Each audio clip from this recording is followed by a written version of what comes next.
I bet you're all still taking a look around you, aren't you, every week? Anyway, welcome back, everyone. It's Thursday. Yeah, it is. It's Thursday. It's September the 11th, an inauspicious day.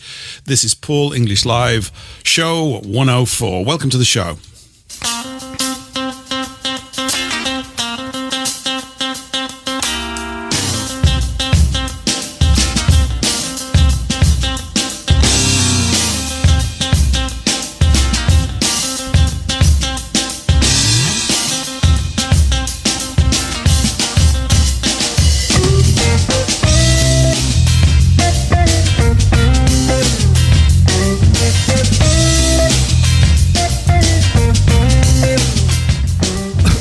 Yeah, it's that time of the year. We're nearly at the end of summer. We're nearly at the start of autumn. It seems to have started a little bit early around here, but I suspect we'll get a bit more sunny days back. But yeah, a serious day today. We're going to start off serious anyway, but I'm sure we will revert to our usual buoyant selves during the show.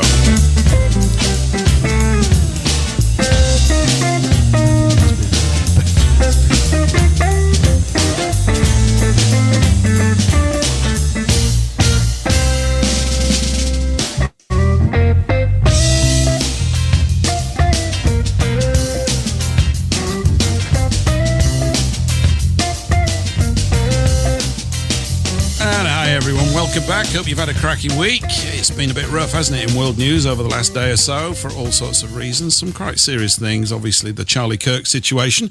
But I'm here with, at least to kick off, to start things rolling, with Eric von Essex. Eric, good evening to you. How are you? Good evening to you. I mustn't grumble. Yeah. I could grumble if you've got 3 hours to spare, but I don't think I will. It's been a nice day 3 hours today, of grumbling is fine by me. Constructive, interesting grumbling is fine. It's kind of what we do here a little bit, isn't it? Anyway, so that's right. And we had some liquid sunshine earlier, because that's what rain is, isn't it? It's sunshine in liquid form. It's is that what it is? Isn't it? Yeah, why not? And we should always see the bright side of everything. So that's it, you know. And I had quite an interesting day. I went up to the farm shop to buy some eggs, and on my journey, there's loads of men dressed as policemen wandering around. You mean rozzers? Rozzers, yes. And I've often said, rozzers. Yeah. If you want to have a life of leisure, one, become a priest or a policeman, and you will do, or an MP, and you can do sod all. You can sit back, you know, and delegate. And they're all standing around with their hands in their pockets outside this house. It's sort of semi-rural where I was. And there was a van with cages in it, which were police dogs. So I assume they was there to pick up a wild dog. I don't know. And I went out to buy me eggs, and when I came back, there was about 15 to 20 of them. What they were doing there, all standing around with their hands in their pockets, having a chinwag. It's like a sort of ladies' knitting party. I mean, I felt like just creeping up behind them going, those. Wouldn't you like to join? I would. Party. Doris, will you knit me a jumper? I'd be saying, come on. Put some nice sleeves on that, love. I saw, written in a toilet once, my mother made me a homosexual, and someone wrote underneath, if I give her the wall, can she knit me one?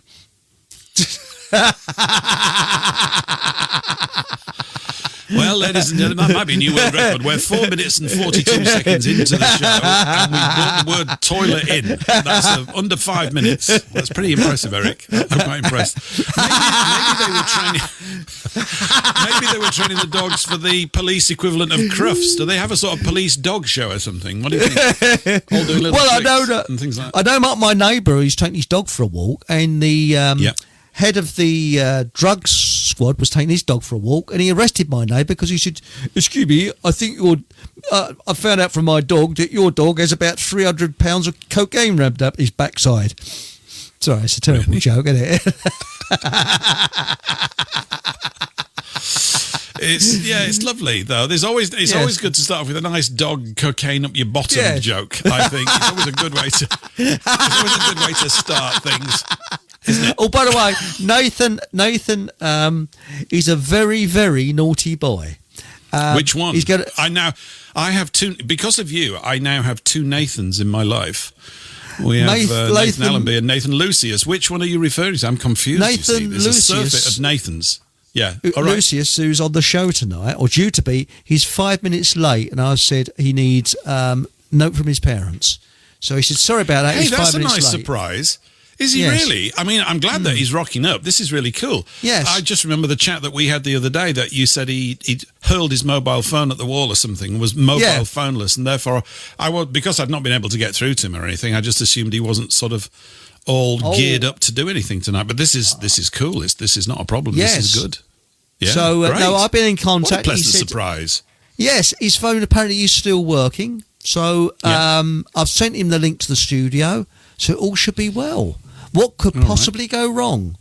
Well, I'll tell you what could go wrong is that I actually don't look out for him and just blithely carry on talking and I'll let yakking you know. and ignore him. But now, no, it's okay. Now that I know, I've got the studio here, so I can see anybody that's queued up waiting to come in our virtual studio. You see, it's all very posh around here. Good, isn't it? And of course, whilst he's waiting, he'll be getting makeup and all sorts of other things. He'll be treated really well by the girls for the show, so he's doing really. That's it. Actually, he's just rocked up. I'm going to bring you in momentarily, Nathan, until I get Eric to tell a few more jokes. Okay. Yeah. Anyway, I'm doing you a favour, Nathan. It means that you're not right in the front line of receiving all this stuff. Okay, so just. Well, I'm glad about your dog story with the police. This is really good. One of my sons is bending my ear every day about the fact that we need to get a dog. And, of course, you know, he wants a Labrador puppy or something. And, of course, you know, Really? you just look at them and you go, they're ridiculously cute. Look at that.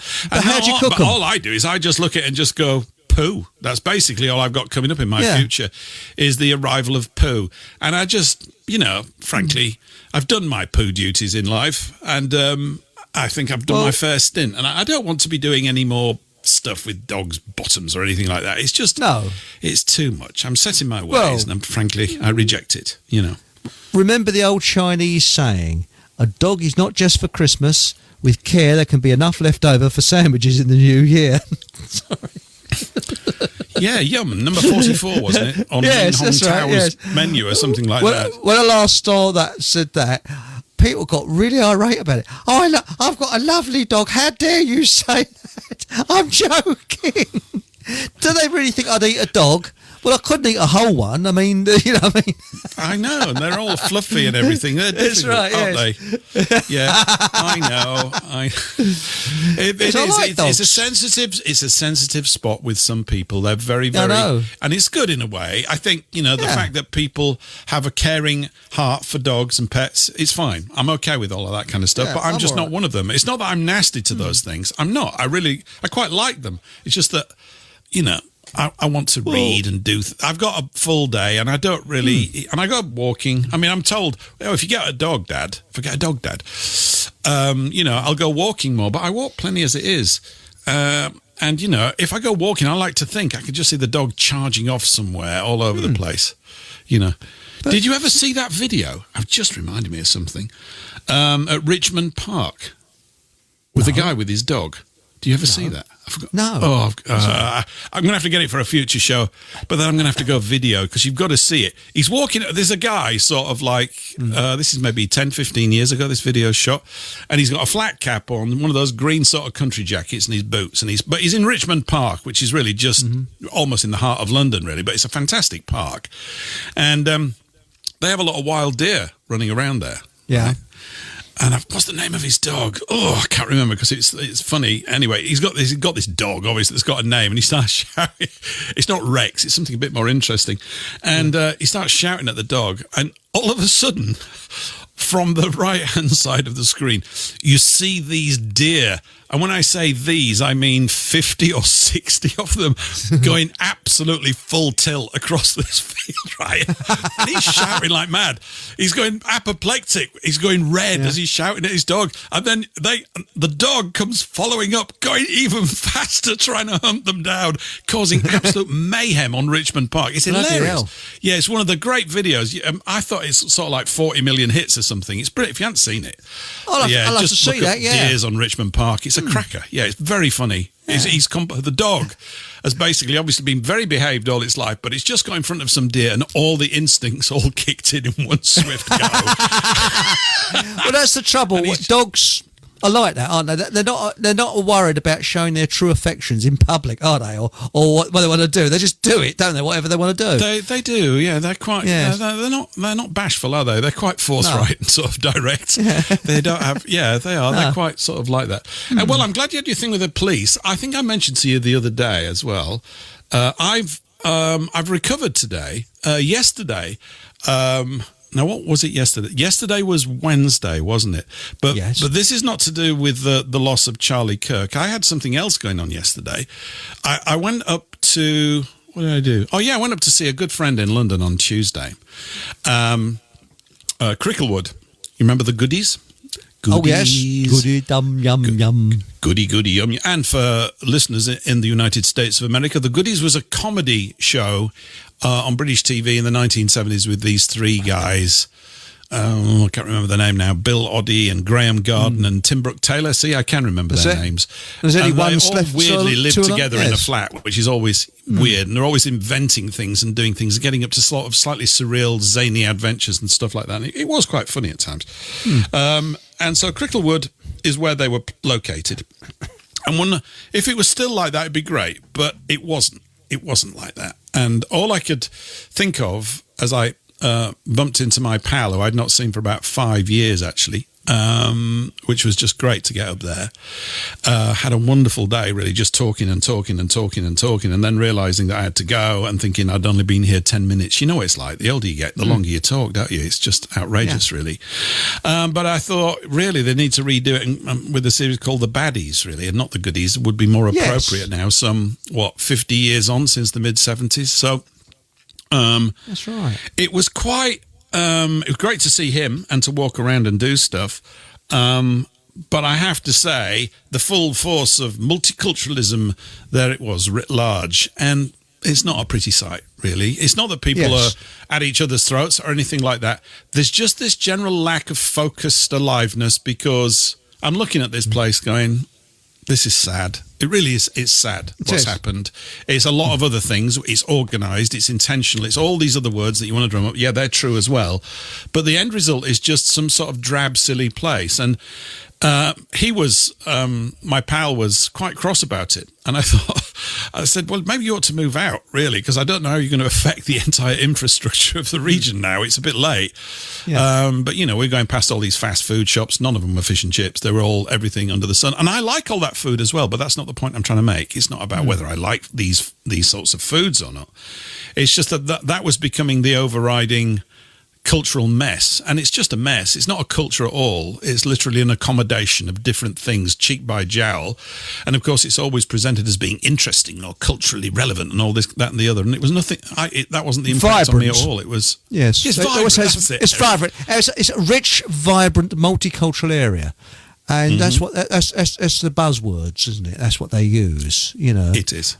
Yes, it is. And I think when I spoke to you, so on the Wednesday yesterday, I didn't realise it, but I was actually quite glum all day.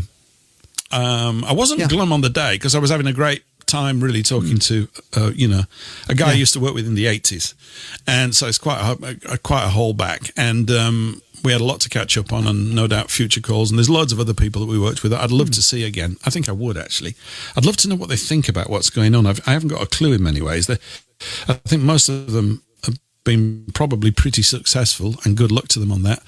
But I just don't know. Even people who've got a big sort of defensive bubble, it's wrong of me to call it that, but are well insulated from it, must be getting sort of reached by the mess, I would have thought by now. So, but yesterday was not good. And then it was topped off, obviously, by this news at the end of the day. I only saw it late last night or whenever, that Charlie Kirk had been killed. I think at first it just said that he'd been shot, but he'd been killed. But look, before we go into all that territory, and what with it being 9/11, I think we need to acknowledge this at the beginning. We've got this reprobate, Nathan Lucius, who we've kept at bay. He's been pampered well in the dressing rooms. Let me bring him on stage. Here we go. Nathan, good evening and welcome to the show. Hello, Paul. Hello. How are you? I never asked me that question. Can you hear me all right, first of all? Yes, we can hear you fine. Yeah, we can. Okay. You're fine. Yeah. I don't believe I've ever been referred to as a reprobate before, but I kind of like it. So let's just go with that. I've got a lot more where that's come. I've got the dictionary here and a thesaurus, so we can pull a few out over the weeks and years to come. There's all sorts of kindly terms of abuse. Nice. I do have a little book of abuse, but it's only like, I don't even know where the hell I put it. I've got stuff all over the place. But yeah, let's just go with that. I mean, if you run out of dictionaries, by the way, I've just got rid of 2. You can have one of them if you like. Oh no, that's fine. I've got you can see I've become really interesting as the years have gone by. I was talking about dictionaries the other day with my pal. I've got a Chambers, which is huge. It's a massive one. But I'll tell you what is fun. Hey, talk about exciting radio. This is the place to be. Here's a fun task for. Oh, by the way, I haven't even acknowledged everybody in YouTube. Hi, everybody in YouTube and everybody in Rumble Chat. Welcome to the show, and everybody on WBN. I'm such a rude bugger. I just launch off on what I want to do and don't say hi. Welcome everybody in the chat. I'm going to take a look in a second or two and see what's going on. And again, the phone lines are open, and I'm looking at it this week, so maybe I'll even see it. You know, if you want to call in, we'll put the number up momentarily after we've sort of gone through this first hour and a bit. But yeah, what was I saying? Like I said, I've gone up my bum now. Happens loads. Yeah, there we go. That's it. Anyway, I've really enjoyed tonight's show, lads. Yeah, thanks for that. I'll see you next week. Yeah. Yeah. What was I talking about before I just went into all that logistical stuff? I can't dictionaries remember. And insults. That's and it. I'm sure, Bingo. I'm sure Fantastic. Thank you. Someone's got a brain. Thank you, Nick. Yeah. One of the things that I find really quite cool thing to do, because I'm a nerd with this stuff, is to go and look up online old dictionaries. Go search it, ones in the 1890s and stuff like that, and compare definitions of words. It's quite interesting. Not all the time. There's lots of parallels, right? But you can see how the definitions change and shift and emphasis and this, that, and the other. Generally, my view is that in the 1800s, everything's absolutely crystal clear. You're left in absolutely no doubt. It's for the avoidance of all doubt. The language is precise, clear. And I think this is becoming so important because I think everyone's in a muddle around words. There's so much word muddlement intentionally being taking place. And when the language gets hijacked, it's a ruin. It's terrible. Nobody can really communicate anymore. So anyway, there you go. Those are the thrilling things I've been up to. So if you haven't got a dictionary, anybody out there, get one. They're absolutely vital. When you get into them, they're pretty cool, really, because you can just go, hey, I'm thick. I don't know what you just said. I'm going to go and check it up. And it's pretty good. Yeah, it works out quite well. But words such as gay. Now, gay was a happy, jolly person. Now it means something completely different, and I prefer the old version of the word in use. Yep. You know, and there was a band called the Gay Boys in the 1930s, and you see them all sitting here, and you know, it was happy and gay. If people say, "Are you happy and gay?" meaning, "Are you a jolly person?" That's what it meant. Words have been corrupted. Are you light of heart? And of good manners and a good laugh to be around, and rather charming and witty at times. And do you have a copy of Chambers' Dictionary, 1895? But isn't this just part of the whole newspeak? Isn't this part of what they're doing? You know, on a global stage, they're inverting meanings of things and changing the meanings of things. I mean, look, you know, Wicked was one that I grew up with. Wicked was always, you know, evil, dark, sinister, twisted, you know, and they changed it to Wicked is now good and cool, and it's just they've done it with loads of them. I've noticed over the years, and it's just like, you know, so it's an interesting contrast when you compare like different dictionary definitions to one another, as well as the older definitions as well. And I think this is all part of the I guess the agenda. Are we even allowed to say that on this particular platform? Yeah, of course we are. We are. Yeah. Absolutely. We're allowed to say it. There is an agenda. I think, you know, I don't know if you just mentioned Orwell, but at the tail end of, were we talking about this the other day? At the tail end of 1984, there's an essay on Newspeak. Yes. And it's worth reading repeatedly every few months or whenever you get the urge. It's about this process of bringing language into a different condition gradually by removing certain words. I mean, it's fascinating that he saw all this kind of stuff. But then he would have known, because He was connected with the Fabian Society. He was obviously involved in intelligence circles. You don't get to write that sort of stuff without being part of a world where you're thinking about those sort of topics most of your working life. And of course, it's not many years after the Bolshevik Revolution and word control and the use of words, and particularly with Bernays and the whole of the PR thing, all of this hijacking of language. I mean, Bernays refers to it as the hidden government, and it is. Even though it's right in front of everybody, but this manipulation of language is just, you have to stay permanently alert to pick it up, which is why a dictionary is quite helpful, I think, because it's like, oh, it's really good to say, I don't know what you're saying. I'm saying it more and more. When you're younger, you pretend you know everything and you're bumbling along in a conversation. You don't know quite what they said. One of the things actually that I ended up talking to my pal about, we went out this is on Tuesday. We go to a greasy spoon. Now, if you're in America, you don't know what a greasy spoon is. It's shorthand for a relatively inexpensive cafe anywhere in England. There's lots of them in London, in and around London, but they're all over the place, where you can get bacon and egg sandwiches and a cup of tea and a cup of instant coffee. There's nothing fancy about it. It's not all, lattes and things like that. It's quite roughy-tufty. Generally, they're sort of serving working men or office workers that like to come in and, do the crossword puzzle and stuff like that. And you can get an omelette, and it's not expensive, and it's great. We were in one of those talking away, and we got round to talking about this language thing. We were talking about all sorts of stuff. Something actually very weird, I'll mention as well, happened in there. I think I told you, Eric, didn't I, the other day? Something very odd. Yeah. It was very odd. But we were having a great conversation about all sorts of things. Many of the things that we talk about here, like... how do you reach people? The old adage, you can take a horse to water, but can you make him drink? The answer is absolutely no, you can't, until they really want to drink. Once they want to drink, then you can do things, but there's that kind of stuff. And we were talking about all that. And we just got round to talking about newspeak and words.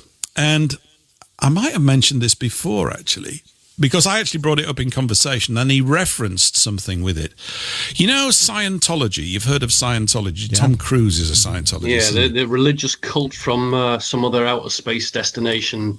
From Timbuktu. Yeah, well, the thing is, if you can sort of put some of that wacko stuff aside, and of course you shouldn't. You should keep it definitely in your rearview mirror all the time and keep one eye on it. But much of the stuff that's in there is actually pretty solid and good stuff. It's about how you deal with information and process things and where you're at with your head and all. There's all sorts of other stuff. I used to, when I worked in London in the 80s, I used to walk down Oxford Street, used to get regularly pulled in there by the keen and eager salesman for Dianetics and Scientology and all these other things that came from this guy, L. Ron Hubbard. And of course, Hubbard was a spook. He was connected to the military-industrial complex and CIA trained, which means that actually there's some good stuff in it, but there's also some other stuff in it which they were using. But Hubbard wrote about this. We were talking about it, and then my friend quoted it back to me. He said, there's this thing that Hubbard had written where he said, if you're reading any text, anything at all, or you're in a conversation and someone uses a word that you don't understand, your duty is to stop at that point and reach for the dictionary, or stop your friend and say, I don't understand what that word that you just used. What does it mean? Of course, this might stop a lot of conversations. I don't know. And Hubbard's thinking, and mine too, really is this. If you hit that word and then carry on reading, and we all used to do this when we were younger. I bet you have. I know I did when I was 14 and 15. I go, I can't be bothered. And I go on and then I go, this doesn't make sense. And what happens is if you don't know if you don't know what that word actually means, you're going to probably read the rest of the story or the rest of the piece in error or slightly off beam and not really get the gist of the whole thing. I think it's a good habit to get into. Kind of clouds it though, I found. When you used to do that, if you didn't understand the word, or especially if it was one that was repeated often, it would kind of shadow the rest of the book. I don't know how else to kind of put that across. It's like you could understand it, but there was always like a cloud looming over you. It's like, yeah, but there's that thing there that I'm still not quite sure about, Yeah, that's why you obviously needed a dictionary when you were a younger man, Nathan. Yeah. I mean, yeah, probably. I mean, I didn't. I had one, but I didn't use it. There's that as well. You're cocky. You can sometimes work words out by context, can't you? Where they're placed and everything. Hey, yeah, I think you can. Well, sometimes. Yeah. every now and again, there's a word I think I know, and I go, I think I really ought to look that up. I'm just assuming this. And I go look at the definition, and go, it's not exactly what I thought it was. It's slightly off to one side. I mean, of course, we can't spend our entire lives looking at dictionaries, but I think it's pretty helpful to do that sort of thing. Yeah, so we were talking about that. Anyway, whilst I'm in it, this is this weird thing that happened as well. I'm not going to... It was odd. We were talking about stuff. About 15 feet behind me, there were only 2 or 3 other guys. There were 3 other guys on a table. They were Indians or Muslim or whatever. I don't know. They were nice guys. They were fine. Atmosphere in the place was lovely. You know, I'm not trying to make out that everywhere's sort of like going to be a riot in 5 seconds, because it isn't. And I'd been saying something. I don't even know what I was talking about, actually. We were talking about something. And this guy gets up, and I could tell he must have looked over to our table, because he addressed us. And he said, what you're saying, he said, I really like what you're saying. I'm going, what did I just say?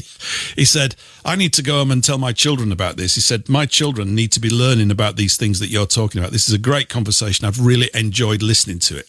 Something to that effect. I went, oh, well, thanks, you know. And off he goes, yeah. And my mate said, there you go, it works. And, you know, I've said here, Eric, we've talked about it, that maybe that, you know, in the radio thing, it's a bit like we are sat in a cafe or a pub, and what we're doing is we're trying to generate, and we do, I think, we generate some kind of an interesting conversation with a view that we will get earwiggers.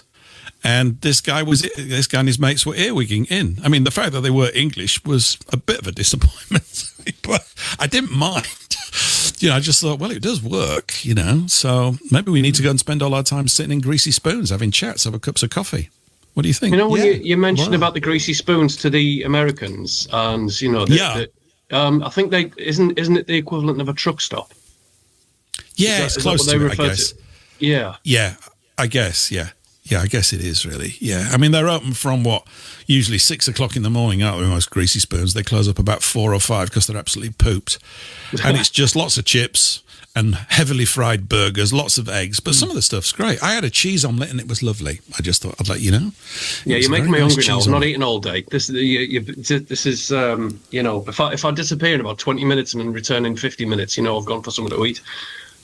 Well, if you do, come back and eat it live on air behind the mic. God, and we can do food radio. It's great. Yeah, and you can slobber all over the mic. That'd be really good. I couldn't do that out of courtcy for guests, because I can't stand that. We know when people are eating on the microphone and like eating in front of a camera, it's like, oh God, get some manners, you know, sod off.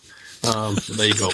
I know it's one of those things, but as a courtesy, I won't do it to others either. So there you go.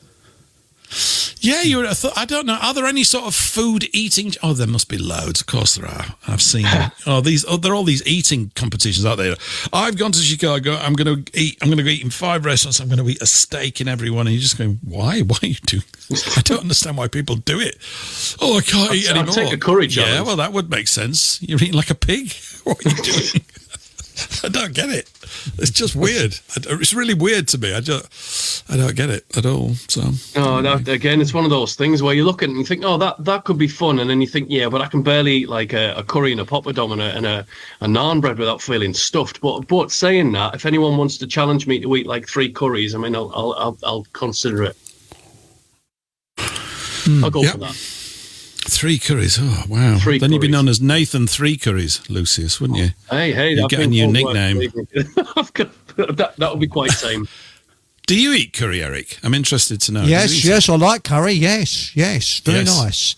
And it is. I don't like it too strong. I just like it average. You know, not too mild, not too strong, just in the middle. You know, that's it. Yep. Middle of the road, nice and Yes, I don't eat strong ones anymore. Now that I don't have a gallbladder anymore, I'm a bit sort of sensitive about that. But I used to eat jalfrezes with those big fiery green peppers, and I love them. Anyway, we're just talking. That's life. I was going to say, bring on the spice. As far as I'm concerned, I like Indian curries and lots of spice. Yes. Yeah, they're good. I think every now and again they're pretty good. I had. Well, we're talking about food. I had lasagna tonight. Oh, also, the other thing, it's all been going on here, you know. I've had a funny day as well. I got up early. I had to go to the dentist today. How you get on? How's your teeth? Fantastic. No, it was brilliant. It was absolutely amazing. Completely. So I had upper left back of my teeth. I had a cracked filling and a bit fell out about 2 weeks ago. Interestingly, I hadn't had any pain from it. It used to play up like mad. Since the bit fell out, it was great. I'm thinking, do I really need to go and get this done? But of course, it was one of the old mercury fillings, Yes. amalgam and all that. So I've had it taken out and I've had a white one put in. Yes. She said, you need to read this chart. Well, it was 200 quid. So Really? is that a lot? Yeah. You I paid didn't think 80 it was too for bad, mine. actually. 80 It's for How mine. much? better than poisoning yourself 80. with lead fillings, isn't it? Yeah. It's got I'm having one lead filling left, that's all. I've had the rest plastic. But Right. what I like is you can eat on it immediately, can't you, once the filling's done, unlike an amalgam. I'm eating right now. Yeah. You're right. You can. Yeah, you can. It was pretty cool. And Did you so have I had a white anaesthetic? Because I did. I'm a baby. I was really? thinking about you. Yeah. I said, so, do some people? Do you work? And I asked her. She's a Greek lady in her late 20s. She's fantastic energy. She's great. First time I've gone back because I didn't go to the dentist for the whole of the COVID thing. I don't want to sort of get involved in anything that's to do with that sort of area. I just want to stay healthy and never have to go to any of those places ever again. I know it's kind of pathetic, but I had to go for a checkup. And I was a bit concerned because they'd replaced all the people with other people. I wasn't particularly keen. But she turned up. She said, "Oh, I'll be your dentist forever," or something like that. I said, "Well, until you leave England or whatever." And she got trepidation about the English winter. I said, "It's all overblown. Don't worry about it." I said, "It doesn't get that cold." I said, "It rains quite a bit." I said, "But you'll love it. Apart from which, you get to eat loads of potatoes and gravy and pies." I said, "There's lots of, I said, of course, Greeks always love meat and potato pie, don't they?" So, yes. Oh, she was fantastic. I timed it. It was 45 minutes. I was in the chair, though. It's quite long. Yeah. I thought. Well, how many fillings do you have done? Did you just have one? Just one. Or two? I had the old one chiseled out and then a new one put in. And the biggest problem I had was this. I'm sorry to be disgusting. It was the saliva. God, I thought, how much am I going to produce? I was kept on, when you have to swallow and you're almost choking. Yeah. It was that. That was the worst bit. There wasn't any pain or anything from the teeth. So that was pretty cool, really. So, yeah, I read a little chart. It said, now, you need to be aware of this before we put a white filling in. I said, what am I going to... She said, no, just read it. So apparently it will stain if I drink coffee, tea or red wine. I said, well, I'm done for. I drink all of those, all at the same time. No, I don't. Yeah. But it's at the back. Nobody can see it. Nobody looks into your mouth and go, oh, that's a stained molar at the back of your mouth that I never ever see, do they? So, I couldn't care less, really. Well, that's it. Just match the rest of your teeth, won't it? As you're consuming the same stuff. At least that's right. At least it's not silver and poisoning you every time you crunch on it, or chewing it. No, it's good. It's really, really good. And there used to be a sort of. You can see we're talking about a little bit of fluff here, can't you, in the opening part of the show? But this is good. I like fluff. It's good. Don't you think? I like it. Yeah. Yeah, it's just when you shake your arms normal. about the stuff. Yeah, it's like we've just turned up at the pub. No one knows what to talk about, so you start talking about me piles or something like that. I never talk. We're not going to that territory. But, no, I'm not. No, you know what happened to Miles Fleetwood? The Dr. Miles. I trying to drag him on the show. But what happened is he went along to the dentist, and I don't know whether he got it for me. He said, "No anaesthetic. It's okay." And the dentist started drilling, and he thought, bloody hell, there's perspiration coming off of him. The pain. He said, he said, I'm just giving you, what's that thing they give you? Root canal. What? Right. He said, he said, I think I better give you some anaesthetic for that, for root canal. Yeah, I think so. Yeah. Have you seen the documentary for that, The Root Cause? What's that? No. It's right. Oh God, you've got to see this. I don't know if you either of you. I don't, because I've got 3 root canals in my head, so I don't want to go and see it because I'm going to die. I was telling her my root canal story. She was impressed. I had 2 root canals in 3 hours when I was in my 30s because they did the wrong tooth. They did root canal on the wrong bloody tooth. Yeah, that was amazing. That. But anyway, I don't mind. It's just a bit. I'll have them all replaced. I'll tell you. Not that I might live to see it. I bet they'll have nanobots rebuilding your teeth live in your mouth in 15, 20 years. Seriously. I reckon it'll be about 3 years. We can rebuild your custom teeth in your mouth. You won't even feel it. In 3 weeks' time, you'll have a brand new set of teeth.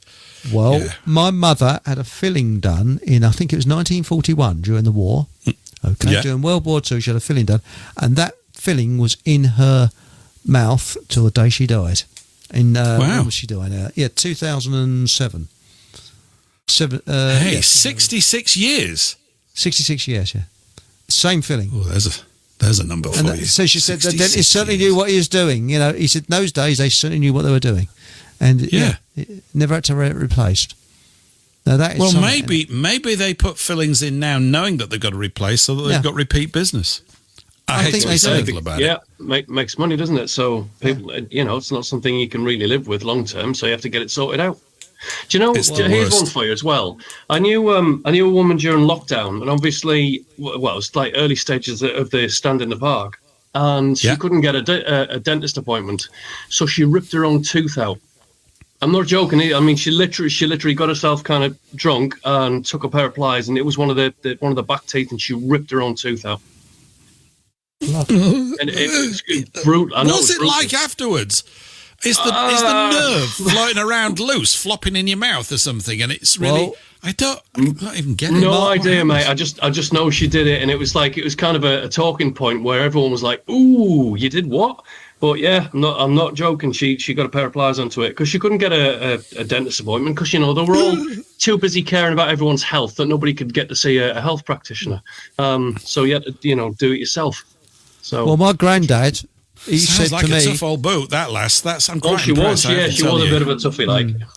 Yeah. But look what my granddad did. He had to have a tooth out when he was a kid, so he tied a bit of string round it, and then tied the other end to a door handle, and then slammed the door, and tooth came straight out.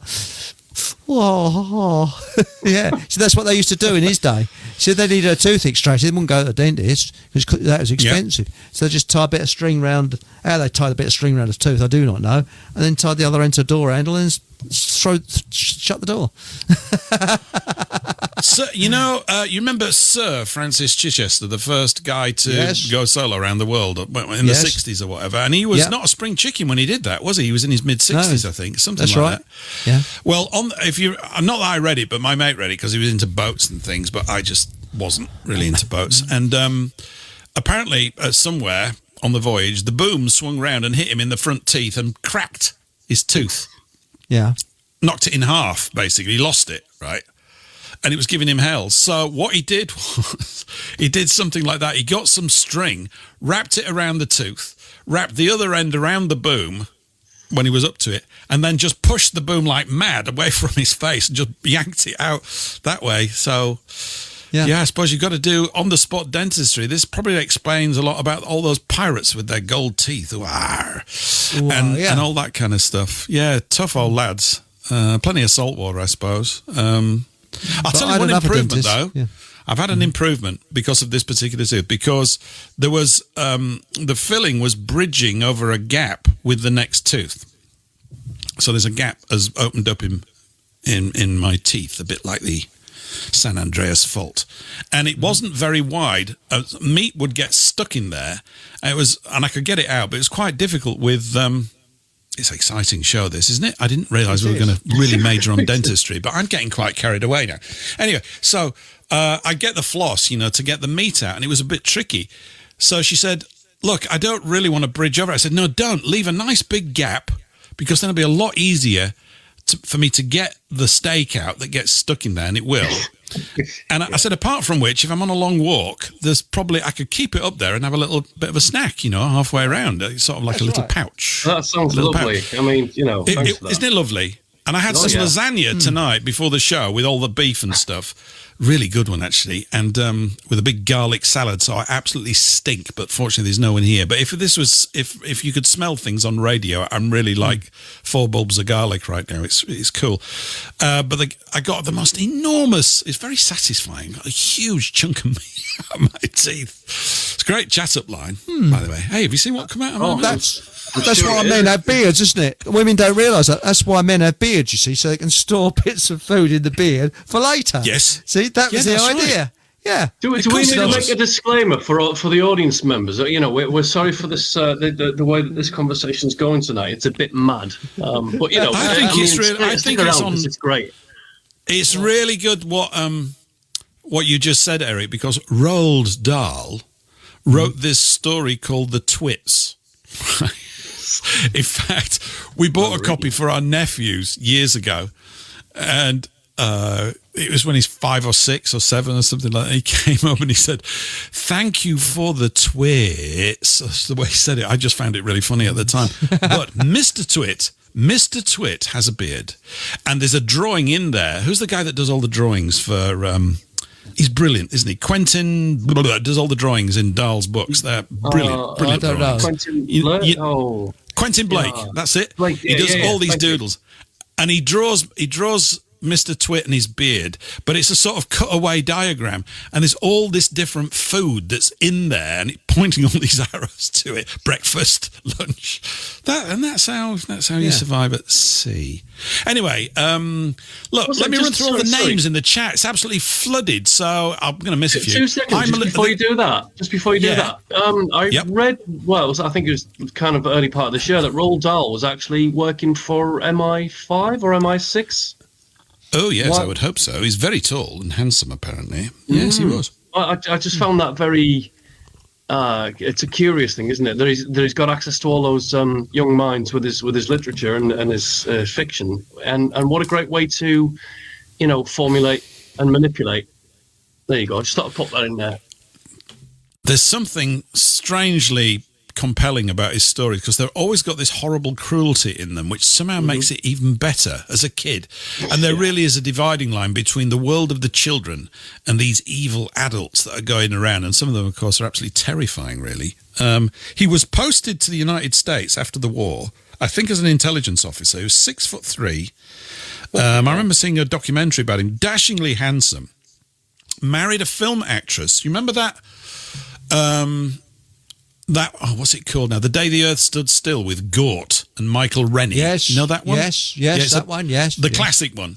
Well, the female lead, I've forgotten her name. She's very pretty. So there's obviously, the female lead in it who's, I don't know if she falls in love with Michael Rennie. It's a bit difficult, what with him being an alien like. Well, he was English or something, wasn't he? It's the same sort of thing. And he married her. And she had, I think, a massive stroke or something. It's a really interesting part of Dahl's life, and they were deeply in love and all that kind of stuff, as you are. She had a huge stroke, and she couldn't operate as an actress anymore because she couldn't remember anything. She was completely sort of incapacitated. And he then looked after her and brought her back to full mental health over about 2 years. He gave up writing completely and just worked on all these things and tape recorders and sounds and got her to speak again. It's in the documentary. It's very impressive. Wow. It really is, yeah. And I take my hat off to him. I mean, because I've kind of got an insight into what it takes to do that, unfortunately. And so, yeah, it's knockout, really. He's a top bloke. But you're right, Nathan, about his sort of connections in there into the spook space. I think absolutely. Yeah. It was just a curious thing that I mean, I would never have guessed. I mean, obviously, to me, I grew up with Roald Dahl, being in the school libraries, and it's just kind of, that's what we read, and then it's like, oh, right, he's an intelligence operative, right? Got you. Quite scary. I know. Well, but, by the way, let me do a roll call anyway. I've never done this before, and I'm going to miss a few names out. So if I do, don't get cross. But over in Rumble, shout out to Maleficus Scott. Hello, Maleficus. Hey, actually, I've got something for Maleficus. So every time he rocks up, this is what you've got to hear, right? You've got to hear this. Great Scott! Great Scott! Great Scott! It's the great Maleficus Scott. So there you go. Name that film or films. Yeah, fantastic. Hi, XO. Woody Peaks in. Mark Anthony. Cool.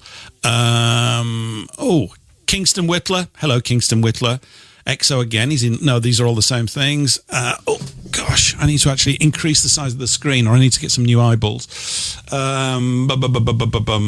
Anyway, Billy Silver, Alvin Kurt, and a couple of others. Shelley Tasker. Hi, Shelley. Woody Peak.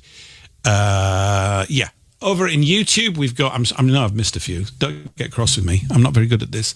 Hi, Aunt Sally. Nathan Lucius, hanging around. Alice Gorgeous. Hi, Alice. Yeah, Nathan Lucius. You're everywhere. You've got... How many of you are there? This is really rather interesting. Yeah, Alice. PR Spitfire. Lord Lucan. We found him at last. Well, welcome back, Lord Lucan. Jojo Gizmo. Peter Croft. Alice Gorgeous, Aunt Sally, Gary Davis, Alice Gorgeous. I'm just reading the names out. Brad Springate. That's tricky to say, Brad Brad Springate. See, I can't say it. It's tricky. Steve Jones. Hi, Stephen. Gary Garner, smashing the likes. Gary Garner again. Maybe a different one. No, not really. Cool. Welcome, everybody. Anyway, it's good to have you along for the ride. Should we talk about something interesting now? Oh, actually, I thought that was great. What, the roll call? I know. I think you did it really well. Yeah, that was good. Back to dentistry. Did you know when we were kids, the dentists used to put filling after filling after filling in, and the reason why is they got a bonus for every filling they gave. So that's why you had fillings and then you didn't need them. So my mouth was like a bloody industrial thermometer. When it got hot, my jaws would open with the amount of mercury in there. Yeah. I'm joking. A slight exaggeration there. And well, I love dentists. I did tell her, I said, you do know that you're amongst the two most important people in civilization. She said, no, we're not. I said, you are. I said, this is my theory, right? Dentistry and plumbing is the most important stuff. When I think about it, I think it's mad. Because if your teeth are playing up, I detest it more than anything else. I don't care whether it's little or intense pain. If it's intense, it's even worse. I can't think. I mean, some people probably think that's quite a good thing, really. These days, it takes away all the pain, doesn't it? Yeah, yeah, there is that. And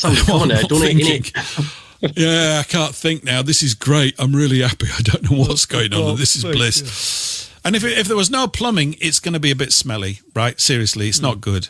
So I rate plumbing and dentistry. I'm not going anywhere without dentists and plumbers around. And I can't become my own dentist. I don't think I can, really. They've got some great gear, though. They have all these sort of microscopes and things and electron lights and things looking into your mouth with TV cameras now. So they work in complete comfort, tremendous. Anyway. Wait, So, do you want to hear about bad dentistry jokes? today. I've Yeah, got we a do. bad Of joke course we for you. do. What did the dentist say to the lawyer? That's the other way around. What did the dentist say to the lawyer? What did the lawyer say to the dentist? See, this is why I don't do jokes. It always comes out. Hang on, just a minute. So, what did you say? You say, what did the butcher say to the dentist that said to the lawyer? Have I got this right? Exactly. What's going on? All right, I'm just going to come out with it now because I've butchered it anyway. So there you go. Do you swear to pull the tooth, the whole tooth, and nothing but the tooth? I know it's shite. I know. You're gonna have to It's great. That's a dad joke, Nathan. I'm a dad. love I dad get jokes. the right to tell crap jokes.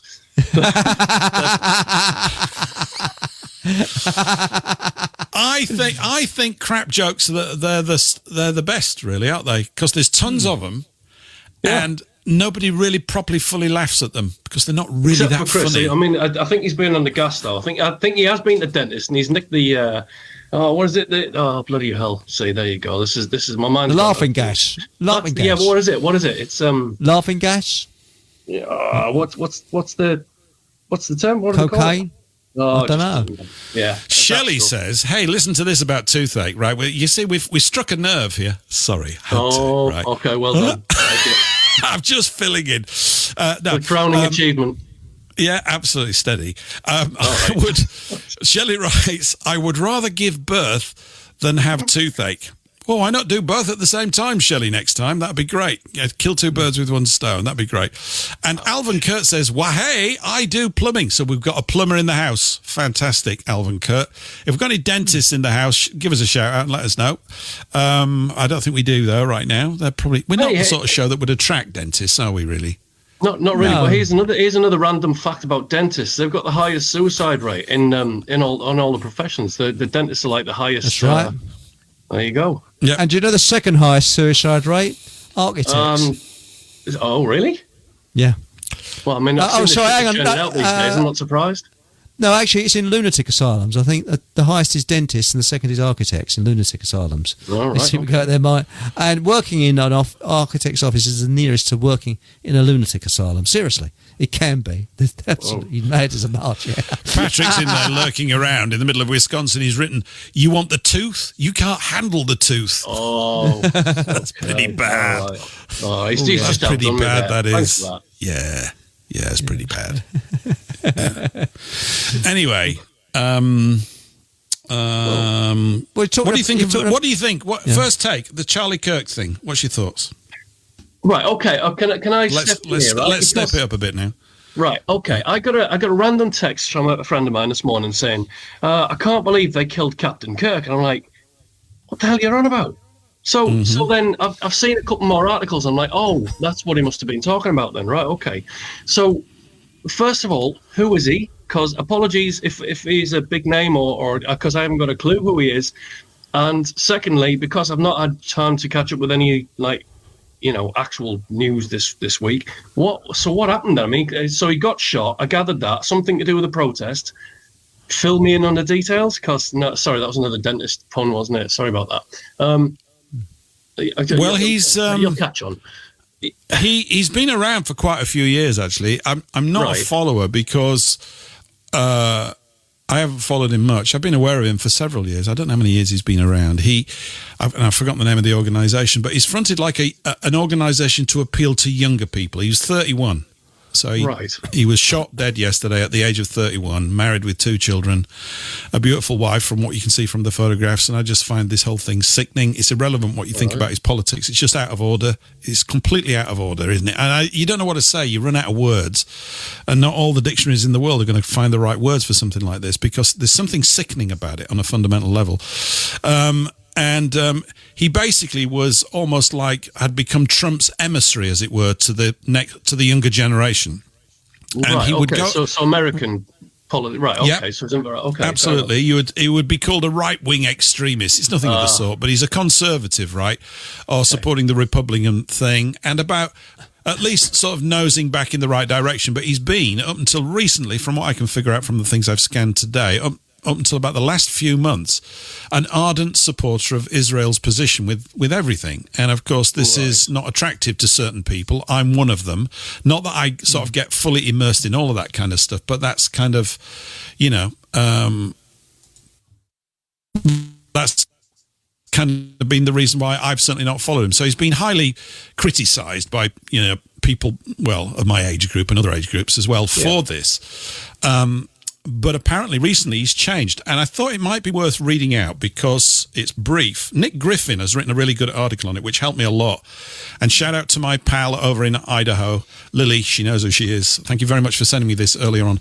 I'll just read you this. It's called Charlie Kirk, Assassination, Key Bono, i.e. Who Benefits? And I'm going to read it exactly as it's written. So this is the words of Nick Griffin. He says, who benefits from the assassination of Charlie Kirk? Many leftists loathed him for his role in bringing millions of young Americans to Donald Trump. In the atmosphere of intolerant hatred fostered by the rhetoric and black bloc tactics of Antifa, there must have been thousands of ultra-left students fantasizing about buying their first gun and shooting him dead. Likewise, many Muslims hated him on account of his repeated attacks on the very idea of the existence of Palestine, so this gives you an idea of what his position was, and his denial of the ongoing genocide in Gaza. But do leftist students really have what it takes to carry out a professional hit and then vanish without trace? So far, at least, I very much doubt it, and I very much doubt it as well. If it is true that the shot came from 200 yards away and it did hit him in the neck, that's a lot of expensive gunnery and training and cool, calm, calculated trigger pulling. And I hope the person that did it goes to hell, frankly. I think it's the sickening thing, or that they'll probably never be caught, but I hope misery falls upon them and those that are near to them to the same degree. It's just disgusting. Nick goes on, he says, the situation with Muslims is a bit different. Significant numbers have combat experience and bigger balls than your average pencil-necked leftist. But a brown man at a Charlie Kirk rally would find it distinctly difficult to blend in, let alone disappear when the hero of the event has just been shot. So who does that leave? Here I must make a confession. It's the same situation I just outlined as well. He writes, owing to Charlie Kirk's long record of shameless shilling for Israel, I took my eye off him several years ago. I'm exactly the same. I simply couldn't stomach listening to his beautifully delivered Christian Zionist-inspired propaganda lies, or for that matter, his Ayn Randian enthusiasm for capitalism and occasional defense of the idea of letting millions of Hindu computer geeks flood the West. So I entirely missed the remarkable shift, and this was my first sort of awareness of this recently, yes, at some point yesterday. I entirely missed the remarkable shift in Charlie Kirk's position over just the last couple of weeks. A shift in position so striking that, now it's been drawn to my attention, puts his murder in an entirely different light. Here are the two most telling clips I've seen so far. I'm not going to play them. Actually, I could. Do you want me to play a clip? Let's see what he says here. I think it's about a minute and a half. Here we go. And Jewish donors They have a lot of explaining to do, a lot of decoupling to do, because Jewish donors have been the number one funding mechanism of radical, open border, neoliberal, quasi-Marxist policies, cultural institutions, and nonprofits. This is a beast created by secular Jews. And now it's coming for Jews, and they're like, what on earth happened? And it's not just the colleges. It's the nonprofits, it's the movies, it's Hollywood, it's all of it. It's like time for you guys to wake up and say no more. Draw a line in the sand. I don't care if you hate me. Charlie Kirk speaking there, not me. Okay, you get the drift for where we are. Nick goes on, he says, so within days of Charlie Kirk noticing the key role of, quote, secular Jews, as you just heard in that speech of his, and Jewish donors as the number one backers of the cultural Marxist woke war on Western civilization, and daring to speak about it on his massively popular and influential platform, Charlie Kirk is assassinated in a professional hit. And I think it has all the hallmarks of a professional hit. He goes on, he says, and within days of Charlie Kirk pointing out in his logical, convincing way that Netanyahu and co. knew October the 7th was coming. So this is the arrival of Hamas. Of course, what they don't play up is that Israel funded Hamas. And Netanyahu was part of the funding team to get it going. But let it happen as a way of keeping Bibi out of prison and preparing the ground for the next leap forward in the long march to Greater Israel. Charlie Kirk lies stiff and cold in the morgue. Unless the US authorities can find and arrest, or more likely kill, a very convincing leftist or Muslim shooter, and quickly, millions of Americans will quickly come to the almost unavoidable conclusion that Charlie Kirk was taken out by Mossad. His crime?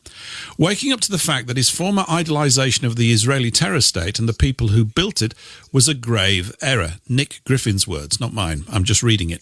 And starting to make up for his previous falsities by doing what Charlie Kirk always did best, telling the truth as he believed it to be. Except that this time, in the last 2 weeks, the truth as he believed it has been the actual truth, or at least a very important part of it. And for that, this young father of 2 children and of the Generation Z Trump movement paid with his life. This is more than a murder. This is telling. This is his last bit. This is more than a murder. It is going to be one of the most important and significant crimes in the history of the United States. And I do think it's very early days. We're only 24 hours after knowing about this. But it's got that feeling about it. I think it's one of those things that's emotionally so reprehensible and wretched. Because what he was, if you see any clips of him, Nathan, and there'll probably be plenty, and everybody will be creating, Charlie Kirk clickbait videos for the next few weeks. They're going to be everywhere. I don't want to get in. That's why I didn't put the name in the title. I didn't even know we were necessarily going to cover this, right?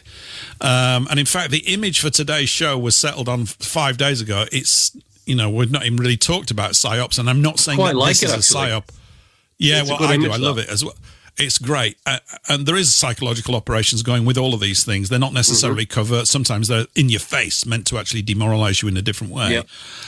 But I think it is. I think this is major because all he did was what we are trying to do, which is hold a civilized discussion about what are considered to be toxic topics, and we have to be very careful here about how we talk about these things, to engage in dialogue. And that's exactly what he did. He was going around these university campuses, dealing with lots of purple-haired, left-wing tranny supporters and all this kind of mayhem, cultural mayhem that's sprung up over the last 10 years or so, or 5 years or whatever. And he was handling it really well. But of course, by definition, it's confrontational. You've got opposing views.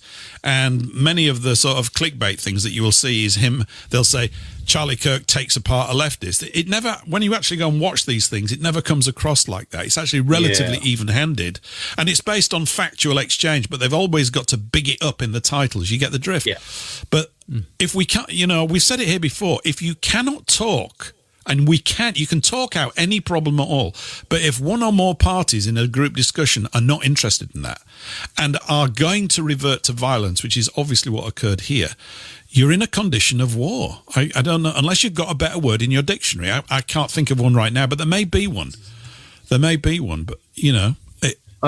think it's accurate. I mean, look, a friend of mine, Steve James, he's ex-military, and he can map out what's going on in the world. He does it very matter of fact, and he can tell us the military terminology that goes with it. We are at war. This is a spiritual war, it's a mental war, it's an emotional war. We're on all fronts at the minute. We're being attacked completely and utterly by the forces that are not to be.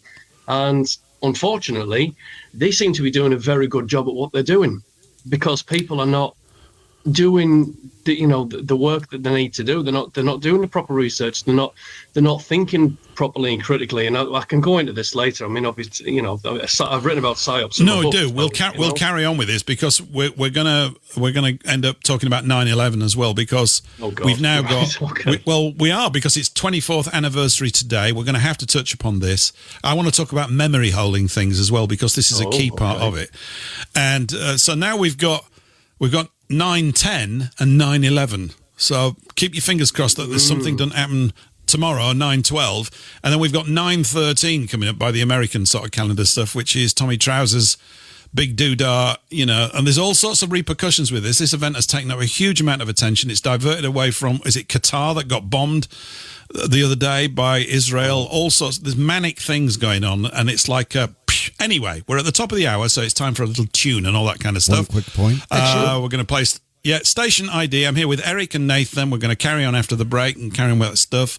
So here we go. We're just going to do a little station ID and a bit of a song. Here we go. Can I do one quick point? Yeah, you can. Before we do that. You can.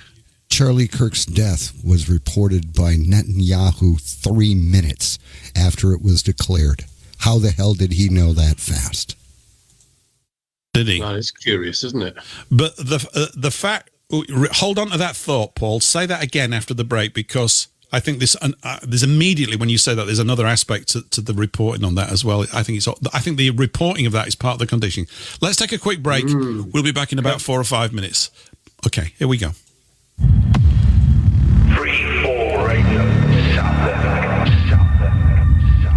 Attention all listeners. Are you seeking uninterrupted access to WBN 324 Talk Radio despite incoming censorship hurdles? Well, it's a breeze. Just grab and download Opera Browser, then type in WBN324.zil. And stay tuned for unfiltered discussions around the clock. That's WBN324.zil. The views, opinions, and content of the show hosts and their guests appearing on the World Broadcasting Network are their own and do not necessarily reflect those of its owners, partners, and other hosts or this network. Thank you for listening to WBN 324 Talk Radio. I am the very model of the modern left-wing technocrat.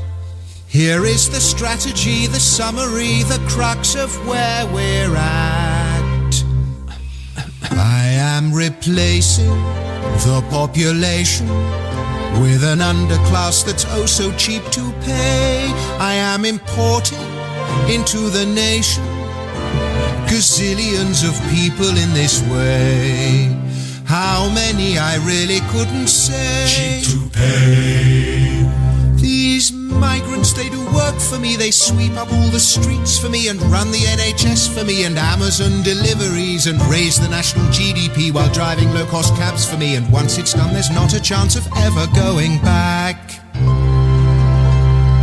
The population I am replacing is getting agitated, worried and irate. I call them fascist, I call them racist. I put them in the nick for spreading hate. Anyway, it's already too late. Far too late. The locals, they get so angry. They claim they're treated differently. They say it's a conspiracy, quote great replacement theory, as if I'd let that bother me. I need a new cleaning lady, and once it's done, there's not a chance of ever going back. The other way, I'll destroy the nation, and this is one that fills me with great pride. I am erecting abominations in its towns and cities nationwide, and across its lovely countryside. Far and wide. Windmills of hypocrisy concreted for eternity. There's high street uniformity and shopping centre drudgery, apartment block monstrosities and offices monotony. And once it's done, there's not a chance of ever going back. You can shout, won't do now.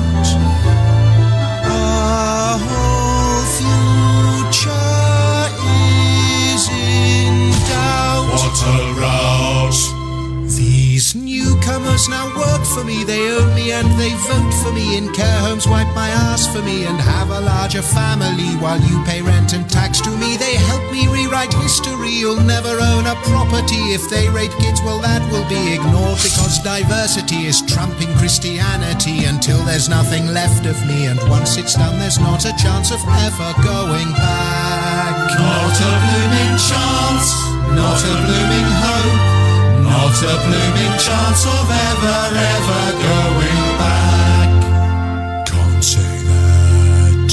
Can't say that. Dominic Frisby, that was.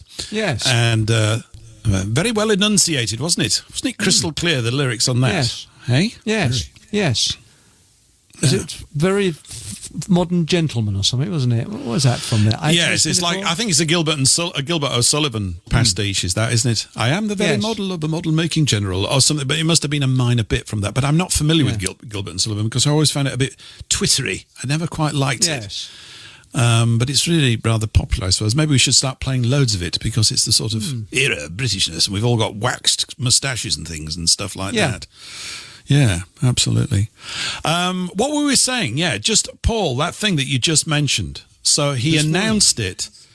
Yeah, he announced it, right? Almost immediately this morning on the Radio Ranch, Roger Sales mentioned that Bibi Netanyahu had declared that Charlie Kirk died 3 minutes after the declaration. Now, the only way that could have happened, I mean, you can ask yourself, how the hell could that have happened so quickly? The only way that could have happened is if a Mossad operative would have been in the hallway at the hospital watching what was going on, just making sure that Charlie Kirk didn't recover, and was on a cell phone in direct contact with the executive branch of the Israeli government and said, mission accomplished. That's the only way that could have occurred that quickly, because the time period between when he was shot and the declaration of death was less than, an hour? There was no way that my the take news on it, even Paul, occurred. Could have gotten there. My take on it is that the speed of the announcement is part of the whole operation. It's meant to be like that. It's meant. You're absolutely meant to get puzzled by that and to ask these questions, which you're going to do, and to think it's them, which they want you to think, and they're basically in a veiled way letting you know that it is them, but they can, but not in a direct way. Not in a direct way. Well, look at it as just another timing screw up, like the news anchor sitting there reporting that Building 7 collapsed, while the picture behind her clearly shows Building 7 still standing. She reported it before it even got taken out. And then it was imploded and it free fell within its own footprint. Come on. Yeah. I know. It's all timing. Last week, last week we had a guest lined up who couldn't make it.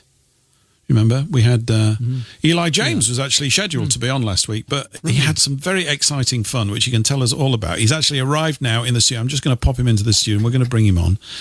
And there we go. Eli, good afternoon. Welcome to the show. Oh, it's so wonderful being in the company of all these wacko conspiracy theorists. I know. I don't know where I find them, Eli. They're just everywhere. What can we do? Yeah, you have a knack for that. Yeah. There's almost as many on your side of the pond as there are on our side of the pond. Well, you've just probably had a big spike in them right now. I think people are moving from the position.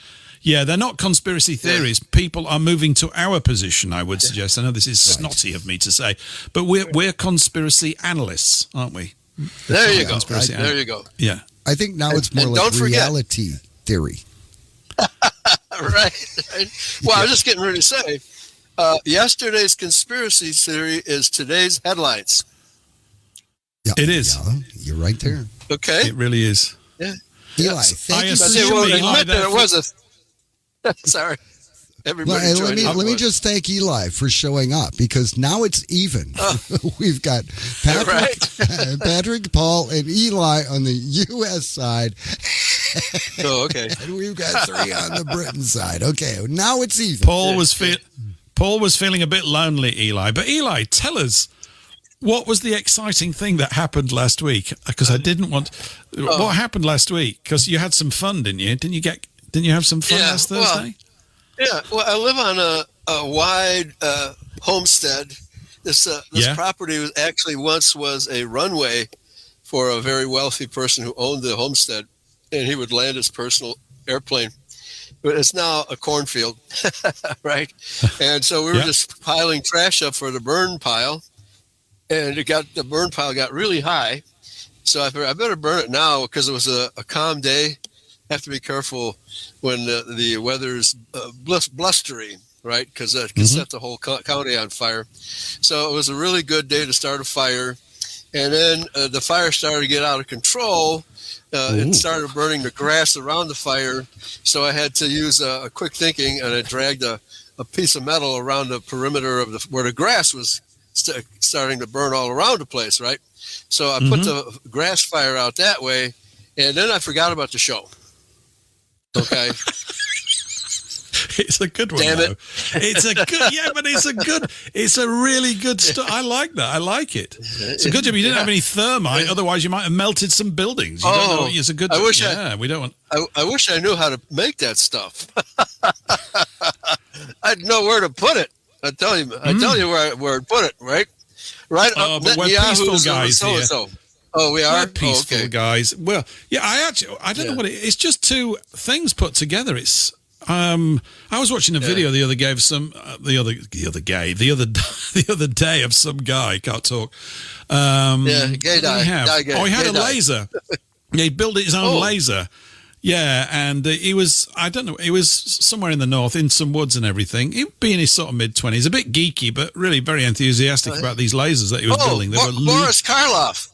Yeah, maybe. Right? Yeah, well, I don't know. But he was firing at things, as you do. Hey, let's see if we can make this bit of metal explode. But he actually put these two compounds in that create thermite. And then from a distance of about 100 yards, he hit it with a laser, and off it went. It's just like instant. It just went. And of course, that thing will burn through metal. But I don't want anybody to think that we're saying that that's what happened in 9/11, because the buildings just naturally fell down in their own footprint because they were hit by two planes, as everybody knows, because the government told us that, and it must be true, right? That's what they used at Auschwitz too.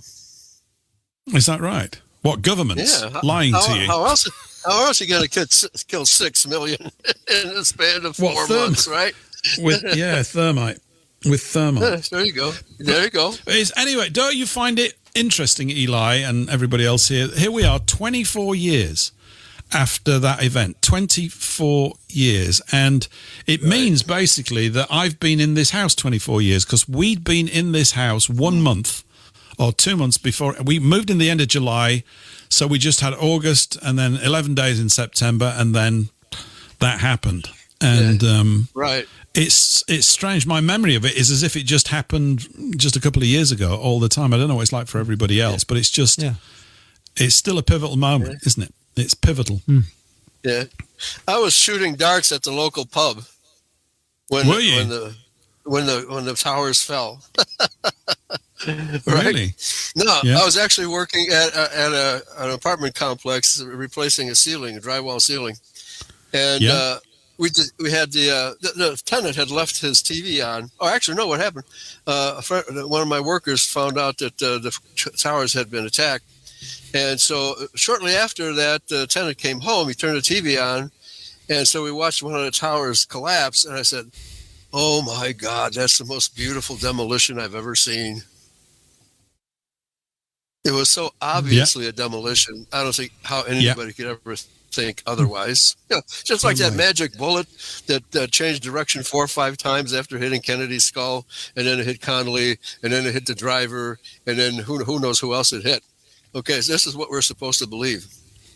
Oh no, I'm sorry. That's a conspiracy theory. I wasn't so sharp on all this stuff back then. I was just still reading banking books like mad in 2001. So I wasn't. Well, and I remember obviously being appalled by it and everything, and looking at the psychological shockwave of it. There's that thing I've read out a few times, The Revelation of the Method by Hoffman. And I don't have it in front of me because I read it every now and again. I should have probably dragged it up, but there's a bit in it where I think it's only over 1 or 2 sentences, if that, where he's talking about about, he mentions, I think it's 9/11. And what he says is, when they've actually revealed to you, and now in 24 years of research, the evidence is overwhelming that the official story is, of course, what everybody here knows it to be, simply untrue. It's completely untrue. And what Hoffman points out, he said, when there is little or no kickback on it, now there has been, but the mainstream media will never pick it up and make it major kickback. But he said that basically the populace become doubly enslaved because at some level they tacitly agree that they're governed by homicidal maniacs. And this is, and it's not changed, and it's true. Right. Yeah. Right. Yeah. Right. This is true. Well, there was that song by a black rapper that I forget what it was called. Oh, yeah, the revolution will not be televised. Yes. Yeah. No. Everything else but will be televised. Right? Okay. Yeah. I should rewrite the lyrics to that song, because it was the intent of the song was to say that, black people are going to be oppressed forever. No, it's white people who are being oppressed, but it won't be forever, because the awakening process, every time they pull a caper like this, why is it always only right-wing politicians that get assassinated in broad daylight? Why doesn't it happen to the left? I think it is, isn't it? Can anybody think of a prominent left-wing one that's ever been assassinated in broad daylight? I'm hard-pressed to know of one. I mean, you would know better than me, you being, unfortunately, the assassination world champions for political assassination, certainly in recent times, unfortunately. But I'm hard-pressed to think of one. As well. It's always an anti-Israeli activist, either openly or quietly, an anti-Israeli activist, right wing, because there's no left wing Well, there are anti-Israeli leftists on campuses, because they sympathize with the plight of the Palestinians. But those people don't count because they're powerless. They think they're powerful, but they don't have any power that isn't given to them by the chief executive Zionist. Okay? So they can protest all they want. They protest all they want. It's not going to do any good. Okay. Of course, what's happened in Europe recently, Eli, is that there was this amazing coincidence where 7 politicians of the AfD party in Germany all died, all within the space of a couple of weeks. It's just a really very bad coincidence. Even though the chances of it happening are 1 in 9 billion, it just happened, 7 of them, all from the same political party, not even spread around. They were just very unfortunate, and there's nothing to see here. Move on. I mean, it's going to be, because memory holing, which is a phrase that comes from 1984, sending things down the memory hole. I mean, we're in a space where this is being refined to a fine art. I was thinking even today when I was just having a walk up down the beach, as I do of a Thursday, every day actually, but I always do it pre-show. And I was just thinking, I need to, and I've mentioned this before and I don't, but maybe I need to start doing it. Or maybe some hard-working listener out there wants to do this. We need a kind of rundown of every event that's just happened in the previous month. And I bet you, when we look back at things that happened 3.5 weeks ago, we'll have forgotten most of it. We're being bombarded with one drama after another. Well, it's difficult, isn't it? There's something about every 48 hours now. Bang, bang, bang. Oh, I think, can I just chip in there as well? Of course you can, Nathan.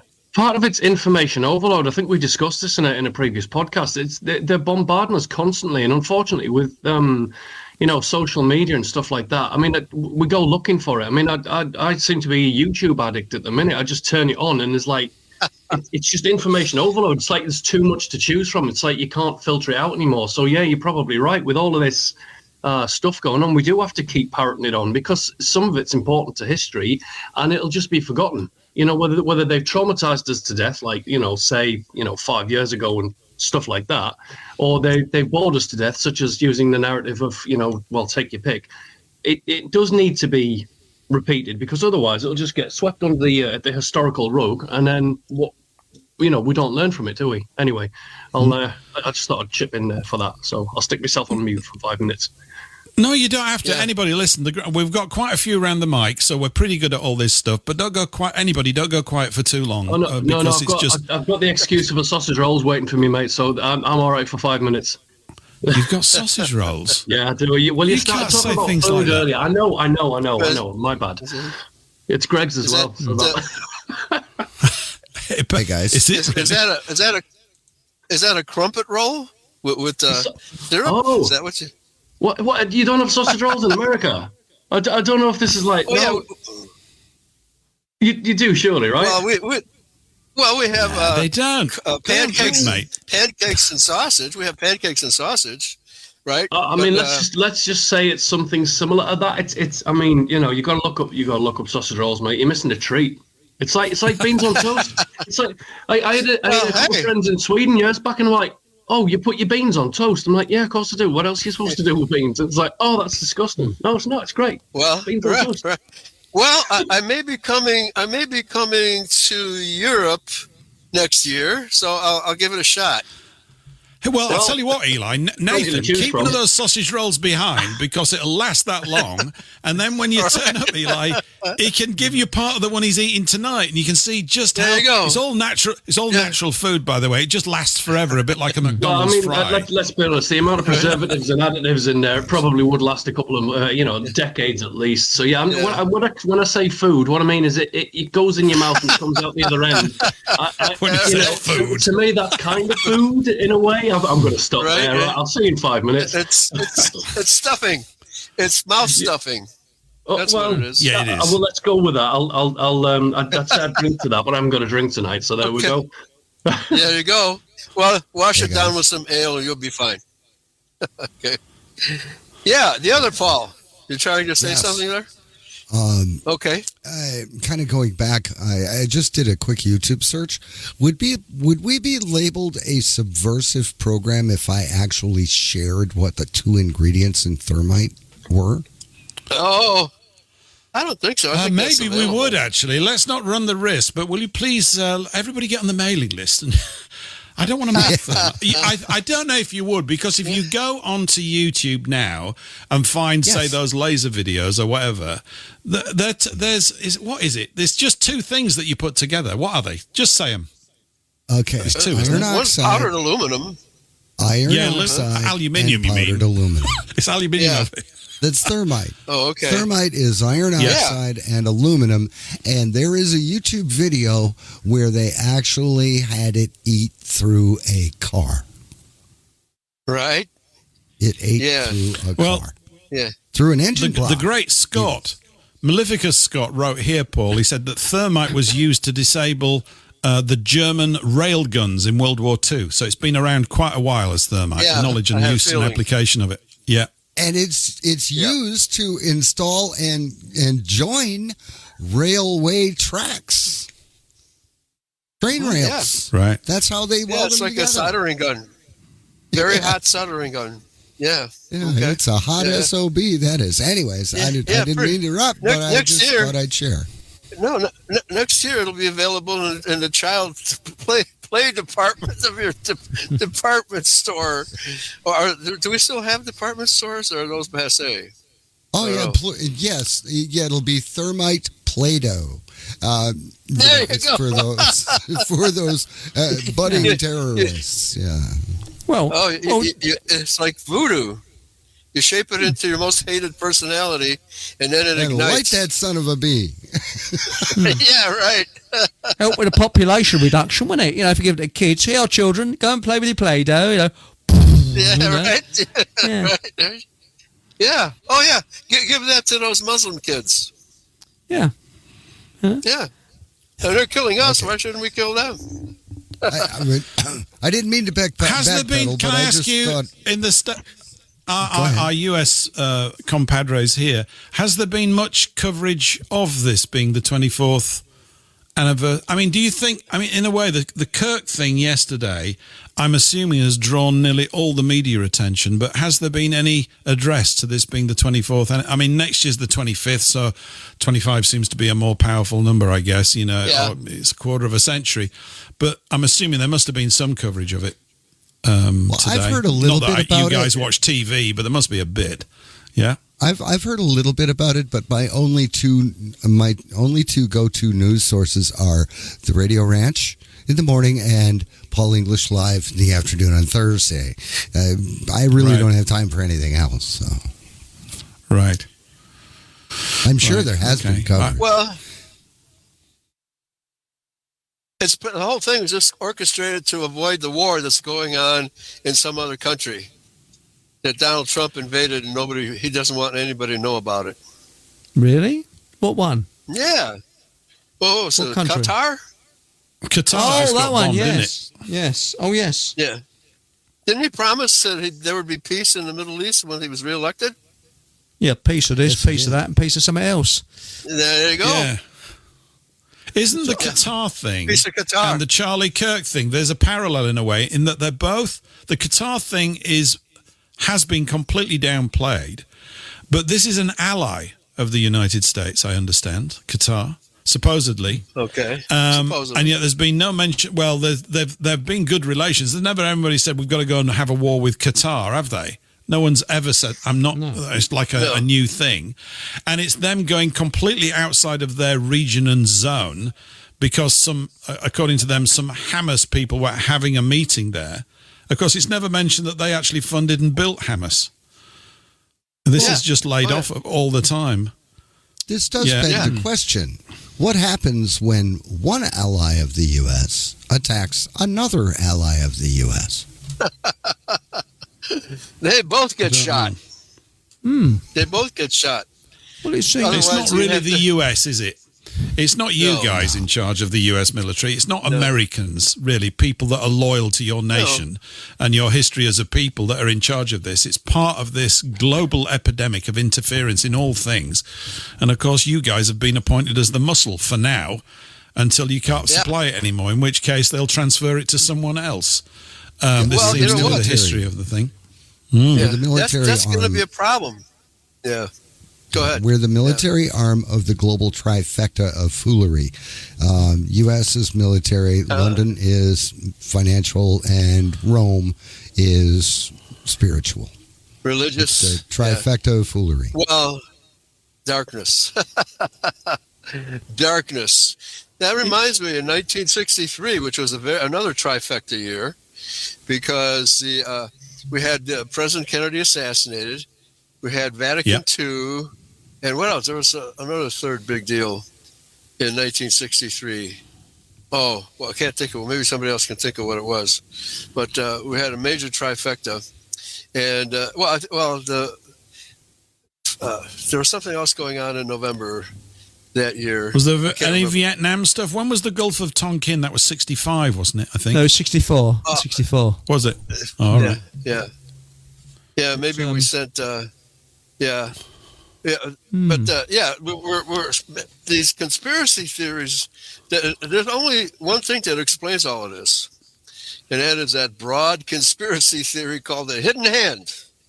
Yes. And, it is. It's the hidden hand. Yeah, right. But it seems that everywhere most of the places I've worked on have been blown up by something. For example, I worked on the Hong Kong Shanghai Bank, and the IRA blew it up. Soon after I designed their dealing room, or was part of the design. And I worked on Qatar University. Now they bombed Qatar. So, next place is Saudi Arabia, because I worked on a project in Saudi Arabia. I didn't go to those places. Well, the only one I went to was the one in London, but I've never been to Qatar or Saudi Arabia, but I worked on one in this country. Hey, UK, Eric, so, I've been thinking there about what you've been saying. So if they're going around bombing the places that you used to work on, is there any chance that you could work on Parliament? Excellent idea. Yes, I think it I'll might do need that, a bit of an architectural upgrade or something like that. I'm just putting it. I'm not advocating for anything. Yeah. Just before I get arrested, I'm just saying, Parliament. Yeah, good idea. Anyway, I'll leave it at that before I get arrested. I was paid off because what happened is in the London one, I worked. It was actually the NatWest building, a great big building there, and it was the Hong Kong Shanghai Bank. And a group of us went in there to design this dealing room, actually in the room that's going to be dealt with. So it's pretty bloody good it was, because you went out, did a few measurements, then drew some out, and we all did quite a nice job of it. And they just bleeding finished it, and the RA bang. Okay, now what do you mean? What's a dealing room? Is that like where they play blackjack with our lives? No, houses. Well, no, it's to do with banking, isn't it? The banksters deal with stock shares and Christ knows what. That's what they do.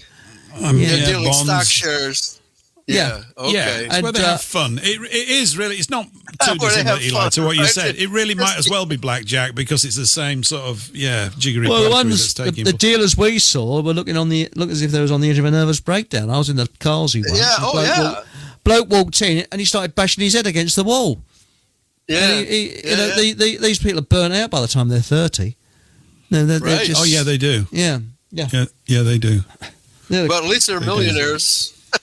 But also, this office had just been decked out with beautiful glass partitioning.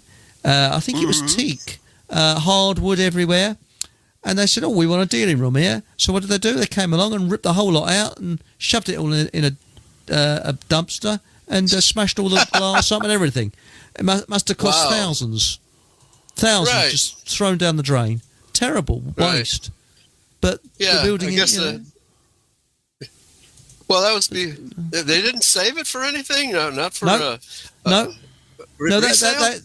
Well, it's a bank, wasn't it? It was dealing with a bank. Yeah.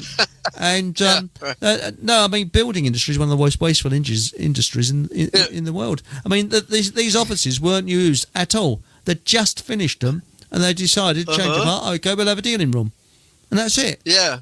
They just finished them. You know. Well, we're going to blow it up anyway, so. Well, no, the IRA we're going to blow it up, but I think the British intelligence ran the IRA, didn't they? Something like that. Sure. Yeah. Eric, have you been interviewed for someone to get a list of all the projects that you've worked on? That's a good idea. Yeah, because they're probably going to say, "Oh, we see a pattern here." Yes, there's the hand of von Essex is writ large across this history. Well, hang on. I mean, it might be used. Eric, because I won't mind a list because maybe we should be canny and get some bets and start, so a bit like they did with the airlines on 9/11, all that weird stuff. There's so much evidence on 9/11 that's not even to do with the buildings, but the buildings alone are enough. But I just wondered. Well, you didn't have a hand in the Twin Towers, did you, Eric? You didn't have a hand in designing I didn't any part work of on that, them. No. But if you see some crap houses being built up but blown up, because I've designed a lot of crap houses, so you see them being blown up. It's a pattern going on. Ladies' toilets were blown up in Enfield Borough Council. We don't know why. Yes, I've designed. You guys are now actively pursuing this. Yeah. Right? If you think about it, it's going to happen. Yeah. Right? That's all. Let's not get into manifestation and all that. No. Anyway, you're not a new age group? No, I'm about as opposed to the new age. I've got to be careful when I say it because I offend someone. Doesn't matter what I say, I'm going to offend somebody. So if I offend you, I'm kind of sorry, but not really, because you all need to kind of, pick up your act and look into this stuff a bit deeper. But there you go. I was just going to say, though, I think we'll put another caveat in terms of what we're saying here in the UK. We're not advocating for any harm or violence. I just thought I'd pop that in there before we genuinely would get arrested for it. Because now, obviously, over in America, you've still got your freedoms of speech. We've been completely stripped of that. And so I just thought I'd pop that in there just in case. So. But how's Udimenuin going to feel if we don't like violins? I don't quite understand that. Well, I'm just covering our asses. He's probably looking down from heaven, looking down, saying these people don't like violins. Oh, sorry, violence. You meant? Sorry. That's the one. That's the one. Yeah. We have this event, don't we, coming up with Tommy Trousers on Saturday? Yes, that's going to be. And this thing with Kirk, I mean, it spreads. It's a transatlantic story. Obviously, I've seen a lot of posts over here, tons of stuff. Mike Graham, who does probably the best. The one that's nearest to the truth type radio show on a morning, and he gets some pretty good stuff going. And he put a post in about it. The responses on X were pretty interesting. They were all telling him to be careful. They'll be coming for you. All this kind of stuff. I saw Jeremy Clarkson, the car guy. I think his show's been over in the States as well, Top Gear and all this. It's not about drugs, by the way. He put a post up saying, for the first time in my life as a journalist, because he still, moonlights as a journalist and does all sorts of things there. He said, I'm anxious for the first time. And everybody's saying, but you just talk about cars. But that's why I think it's quite weird, this one with Charlie Kirk. This is not a guy that's been advocating for anything bad at all. He's just been conducting decent conversations. Whether you agree with him or not is not the point. The manner in which he did it was civil, courteous, to a point, pretty good, But this theme that he's changed tack, that we were just reading out that article from Nick Griffin, you would be a fool to ignore that. That's all I'm saying. We're not saying that it's absolutely that, but it would be a bit ridiculous for you to turn a blind eye to that and see that he had changed his tack in this way. And this whole Gaza thing with them, I mean, there's some people that I know who never, ever even talk about politics. So this is also a really powerful litmus test, I think. Somebody I know who's on Facebook or somewhere like that, I don't really know them personally, but I know what they talk about and stuff. And they said, look, I never do this, but I'm going to put a political post in. And they mentioned it. And there was a huge number of responses, both pro and con, with people coming out with arguments that are not worth covering here because we're all familiar with them. But the mere fact that people are willing to talk about it and bring it, because people they are outraged about what's happening to those children in Gaza. It's just literally slaughter. And we can't talk about that all the time. You think, oh, you don't care. It's like you don't have the capacity to be worn out by these things all the time. This is a great part of this sort of psychological operation. Like we are being literally overwhelmed with the most appalling stories. I mean, we just are. So it's like, brace yourself. Friday's not yet started, but something could happen. Then we've got this thing coming up on Saturday, and I just think you've got to feel that the government are just so tempted. And I think, didn't you put a post up today, Eric, about we've talked about the flags, and it's got to be stressed. Now, the thing is so well organised. I thought the point you made about all the flags being at the same height, I noticed this when I went up to London on Tuesday. They've all got, what is it? Those plastic ties what are they called now? Yeah. Zip ties. And they're all at the same height. Yeah. Someone's been out putting tons of it and going, who's done all? There's so many of them. I mean, I'm so impressed with the guys in London who take the chainsaws. They've taken down 5,000 of those speeding cameras and all that kind of stuff. The tracking cameras, they just keep sawing them down in the middle of the night. That's just amazing. Blade runners, I think they're called. Blade runners, yeah. Cool name. Town lumberjacks, that's another one, isn't it? The lumberjacks. Yeah. I'm a lumberjack and I'm okay.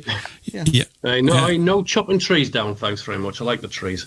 I just, on what you're saying there, though, even on the like where I live at the minute, there's flags everywhere gone up, and it's like, and it's like you say, there's a specific height to it. It's very, very organised. This is not authentic. This is not a rising of the people. This is not, this is definitely it's a psyop. Let's just call it for what it is. It's a massive psyop. It's a massive operation, and God knows what's going to come of next Saturday. I dread to think, because it's going to go bad.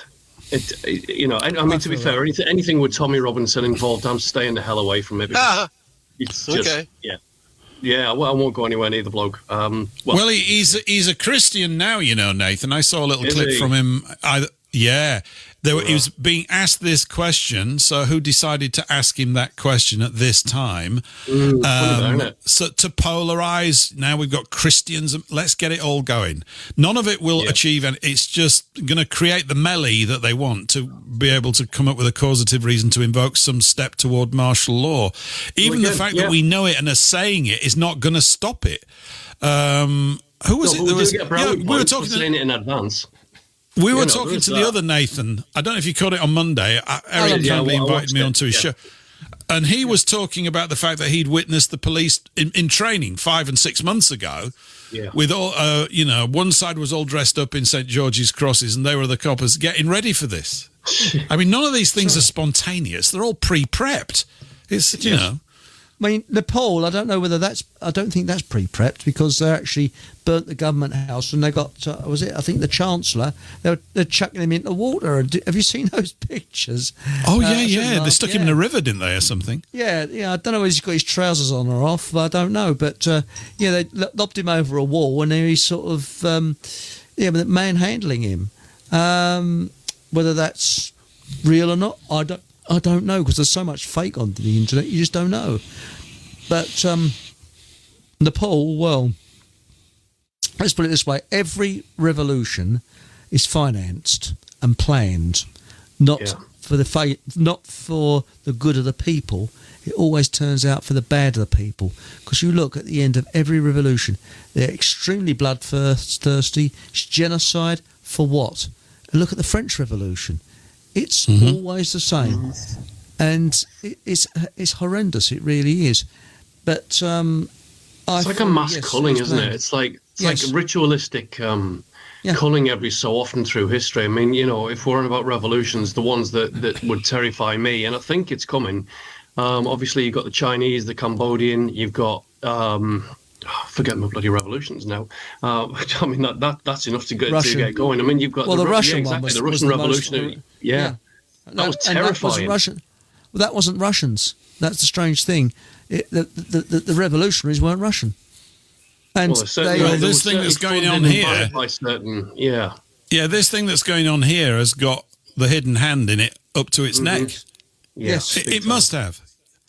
And I think the logistics, like who paid for the flags? Yeah, where's the money come from? It's not only that. Something else occurred to me the other day, Paul, which is okay. So where I live, it's not exactly it's not exactly middle class or rich or anything like that. I mean, it's got some nice areas around here, but I'm thinking these guys can't afford flagpoles, and there's so many flagpoles going up in people's gardens. It's like, you can't afford it. Who's doing this? And then something else I cottoned onto, and maybe this is a bit of an awkward judgment. The bikers that are going around with ski masks on. I've heard of them. Yeah, there's quite a lot of them around here. There's too many of them, and they're definitely. I think there's a link to that as well. And again, I can't prove this, so this is theoretical from my perspective. I think that they are also being. I think it's deliberate. I'm going to say no more than that because I don't want to get myself into trouble. I think it's deliberate. I'm wondering if it's linked to all of this, let's say nationalistic uprising or whatever you want to call it. Well, you're right. You're spot on, because let's face it, if there's a run on things, look at toilet paper when this COVID thing started. A run on toilet paper. You had a run on toilet paper. You couldn't look at that, mate, because there was nothing to look at. Everyone had emptied the shops for it. That was terrible. The shelves were clear, so you wouldn't be able to buy a flag at all from anywhere. There'll be a shortage of flags. Yeah. These flags must have been bought a long time ago and stored. And to get them out that quick and that fast over a couple of weeks, 1 million flags or whatever it is, like we said, someone's sitting on a warehouse, or there's a distributed warehouse network that's just got it all worked out. The logistics are considerable. It's 1 million orders. I mean, you go, oh, no, that's easy. People, and there's no questioning in the media ever about the logistics. It's like if you look at the logistics of any of these things, you go, how the bloody hell did they do that? Well, who paid for that? Has anybody, have we got an investigative journalist that can get on the money trail of where these orders? Has somebody not contacted the suppliers and say, where are the orders? Oh, I can't speak about that. And then they can start to report on that, saying there's a wall around this delivery system for the flags in this case. And it's a bit like when you see the lefty guys rock up. They've always got these immaculately printed posters and placards, haven't they? They're sort of really well made with, full colour jobs and all laid out. What, these Herberts in the thing, they wrote all those, did they, and printed them up? I don't think so. I'm not saying that printing's complicated, you can get to it. But they don't strike me as the sort of people that could do that unless they were paid for. And we know it is rent-a-mob. And I think it's interesting what you say about the bikers, Nathan, because it's as if every single sort of little pocket or cultural sub-pocket of the nation is being galvanized towards some kind of physical marching presence on the streets, all at the same time. All at the same time. No one's saying, can we just sit down and talk? But then, of course, we're dealing with our government, and that's one of the things they actually can't do. They're not capable of communicating. I mean, this is crystal clear. They actually can't talk properly, not with any sense or with any dignity or with any sense of authority, because they don't have any, obviously. I can't. I'd like to add to that, but I can't. I mean, you bang on. I mean, it's if any common sense came out of Parliament, they'd have to rename it, wouldn't they? It's just... Yeah, I mean, a quick shout out to everybody in the chat. Is anybody going? If you're going, be interested to know if anybody actually does go. will you make sure you rock up, say, on Fockham Hall on Monday or this show next Thursday and give us an on-the-ground report? I'd be very... But if you're not going, good. I'm not really bothered. We'd rather not have a report and you not go and be safe, to be quite honest, because I just think I agree with you. I think it's going to be very dangerous. There's a comment now which is interesting. It's kind of appropriate to what we're saying by smashing the likes. I'll read it out if you like. It says, I must be honest, I can't agree with the flag situation. I've been out and put them up all over the place. I live in with a lot of my friends. I extended my double ladders 7 foot to run up and bump. Well, I don't understand that bit. But anyway, I mean, so that's an interesting one. He said he's also going on the 13th. So somebody's answered you in the chat. That's an interesting... Yeah, smashing the likes. Hi, smashing the likes. Yeah, over on YouTube. It says, I'm going and I'm not a knuckle-dragging fool. No, we didn't think you would be. We don't get any of them around here listening to this sort of show. We're all like us. So fantastic. Well, be safe, and if you want to call in next week or get in touch, please do. It'd be very interesting to know what your view is. I'm sure you can stand in the right place and make sure any melee you not get stuck if it kicks off. I think Paul, who called into your show, left a message, Eric, the other day, came up with a brilliant idea, which is no one should go, but that's not going to happen. But I'm thinking that if they all do go, they need to have 10 minutes, not a minute, 10 minutes of absolute silence and non-movement. Just stand still, don't do it. That would be so overwhelmingly powerful and not let anybody agitate. Just shut up for 10 minutes and let silence reign. It would be, that would put the creeps up them. Because what you've got in silence, you've got absolute unity. You know that thing, I know it gets worrying because it's all conformity, but you've got strength. You go, at least we can't all say the same things because we're all going to disagree, but we can all shut up. At the same time, silence would be very powerful. Who knows? Maybe the miracle, something like that, might happen. Well, that's what they do in Turkey. Sorry, mate. Just before you. Well, I mean, you just requested an investigative journalist to be on the streets. Well, I think you just found one in the chat there. I mean, maybe you could do a little bit of recording for us and then feed back next week on next week's show. I don't know. Maybe call into the show. I'd be interested to see. Just anyway. Right. I just thought I'd throw that out there. That's a good idea because in Turkey they do the silent protests. They stand in total silence outside the government building with their placards, don't say a word, and the police are stuffed. They don't know what to do. You can't arrest them. And if they tell them to move on, they move on, and other people take their place. So it's like a rota thing, and it's very, very effective. We've got to use psychology, and it's true what Paul said on the show the other day. If no one turns up, what that would be the best protest ever. There's all the police there waiting, and there's nobody there. Or they might have one bloke walk along with a placard, and that's it. I mean, just. Well, you've just said something else there, Eric, which is about it's about psychology. That's the whole thing that people are missing here. This is occult psychology. This is high-grade occult psychology. I'm calling it a cult for the simple fact that it's been hidden from people, and yet there's plenty of information on the internet now. There's plenty of information on YouTube. Even there's plenty of books out there. There's plenty of take your pick. Psychology is one of the most accessible subjects and the most popular subjects in the world at the minute. Go and figure this stuff out because there's so many avenues you can take through this, and it explains so much. I mean, I've been digging into it, something chronic. Again, I've gone into it in my book. I've gone into psyops in my book, and they are directly linked. If people understood how to recognize mind traps and automatically reacting with emotional outcomes and stuff, with outbursts and things like that, if they had a better grounding of understanding, they couldn't do the tricks. They couldn't pull these psyops over the people because we'd be wise to it before it even begins. Let me give you a definition of a psyop, because in hour 3 I want to talk about the old one. We're gonna hop back into the topic we were covering last week, which is the scriptural psyop. Let's call it that. But I've just done a quick search here on Google. Yeah, good old Google. It says this: a psyop, or psychological operation, is a military activity that aims to influence the beliefs, motives, and behavior of target audiences to achieve specific objectives. Essentially, it's a form of psychological warfare that uses selected information, including propaganda, to sway the perceptions and attitudes of individuals, groups, or foreign governments. And groups are the easiest ones of the lot. Anybody that's even touched upon Gustave Le Bon's The Madness of Crowds will know all about this. There's several things about this. And groups basically become mindless. And they're very, very dangerous things. They're very easily swayed, particularly on emotional stuff and things like this, which is why, unfortunately, fear. Absolutely. Fear is a big one. Yeah. Mm-hmm.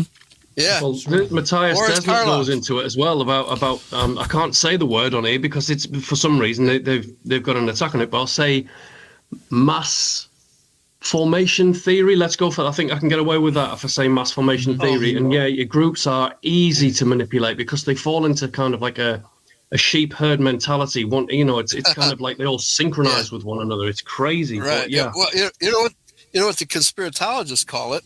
The hive mentality. Exactly that. And I like hive mind.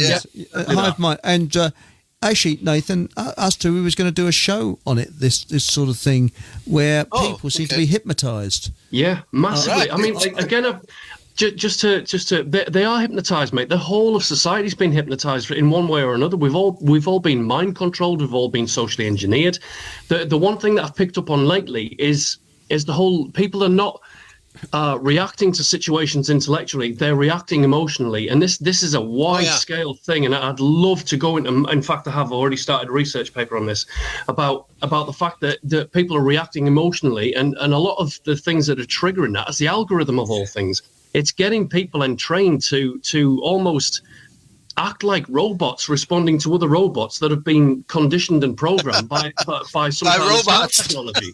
Yeah, no, by other robots. Right. Exactly. But this is what we've become. We're just reactive machines, and it's quite bizarre watching it because we're supposed to be an intellectual species, and I'd like to see a little bit of that from time to time. Supposed to be, yeah. Right. Yeah, exactly. Well, Ted Kaczynski had it right. He was saying that technology is going to dominate over us and we won't be able to fight back. But, what did he do? He sent pipe bombs to people and killed them. I mean, I guess that's the only way you can get publicity these days. I mean, his documents, Kaczynski's documents are so spot on and accurate. And you realize that when you're reading them, you're dealing with a highly intelligent man who has spent a considerable amount of mental firepower paying attention to this stuff to see what it is. But we have this massive communications challenge. It's like you've got people on, like at school, you've got 5-year-olds, literally speaking, and you've got 18-year-olds.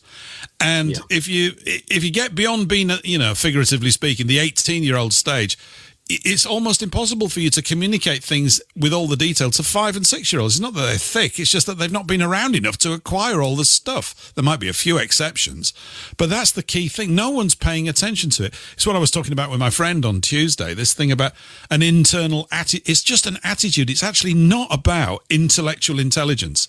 It's really, my take on it, it's really about why is your heart not getting shattered by this like mine is? That's what I don't get. Why are you not feeling this? And I suppose they don't feel it because it's their emotional circuits are absorbed with football, beer, guff, and all sorts of other trash, and they've become acclimatized to a ritual in their life. We all do. I mean, they're quite nice rituals in a way. You go, because I have one. I get up at this time and I have a cup of tea, and I'm very excited. I'm very excited. I'm like a Pavlovian dog, and I'm going, oh boy, tea's coming up in about 15 minutes. And it gets my day off to a start. Now, that's quite harmless, I think, unless there's some great toxic danger in tea drinking. I don't know. There possibly is. I'm going to for a minute. Yeah, sure. Okay, Eli, we'll see in a minute. So I think that's a key. It's just a key part of all these things. I'm hoping maybe something wonderful will happen on Saturday, but I'm not going to hold my breath. Yes, I agree. But I actually think people are in shock because shock takes people back to childhood. Not all shocks, but some shocks do. It's collective traumatization, mate. Yes, I mean, it is part of that. It's part of it. I mean, it's fascinating just watching it unfold. I mean, again, it's frightening because I'm in it. I'm going to be affected by it just like everyone else here. But it's if you can take yourself out of it at least partially and just look at it objectively, and it is absolutely fascinating. But I mean, it's. Well, I suppose. Are you expecting? I know I am. I just realised this. I'm expecting it to be covered by the BBC.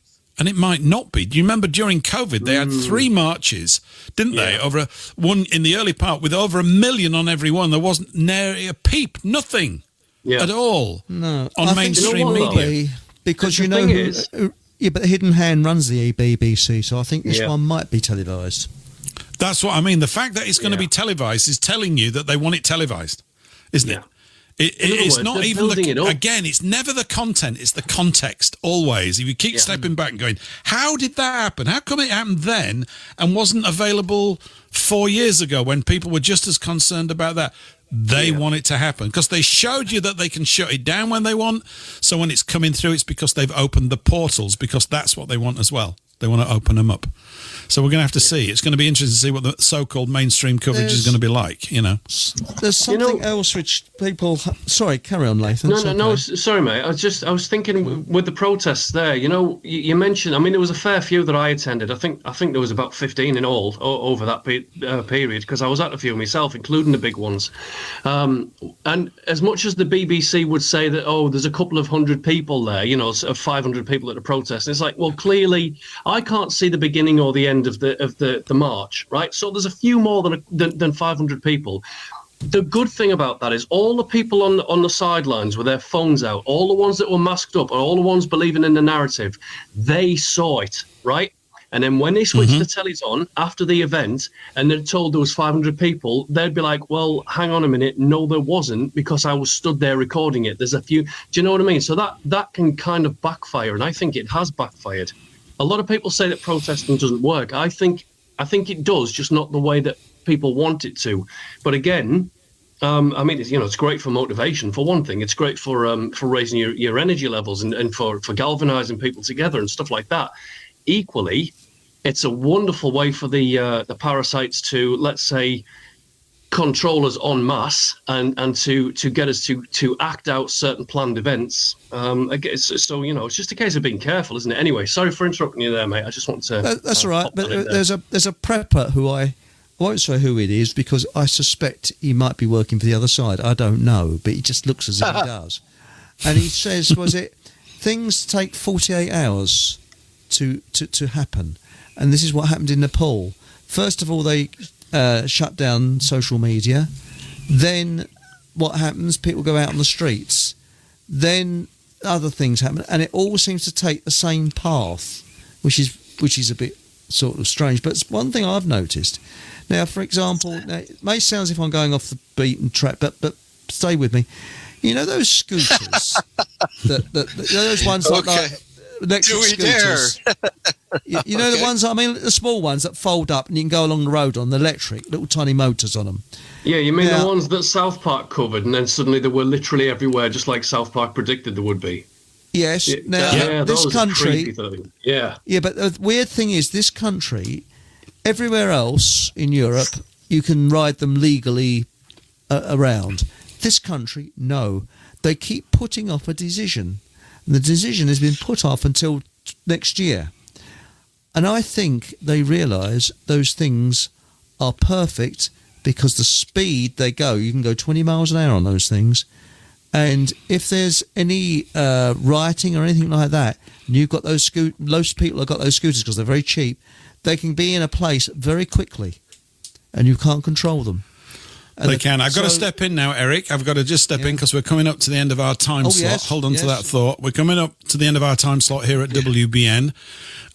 So thank you very much, WBN, for taking the show. Always a pleasure, and we hope you've enjoyed it out there, the WBN listeners. We'll be back again same time next week, 3 p.m. US Eastern, 8 p.m. in the UK. We're going to carry on the show over at paulenglishlive.com if you want to carry on, where Eli James and I particularly, but everybody else is welcome. We're going to talk about one of the oldest psyops, a continuation of what we were talking about last week. In the interim, here's Lou Rawls with a song called The Politician.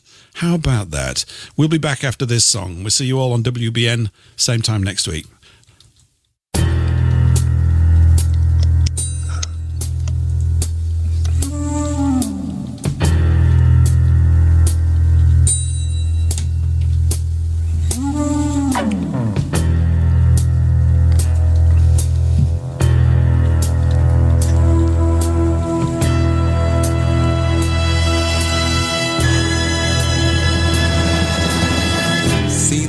politician. See him kiss the baby. See him help the little old lady cross the street.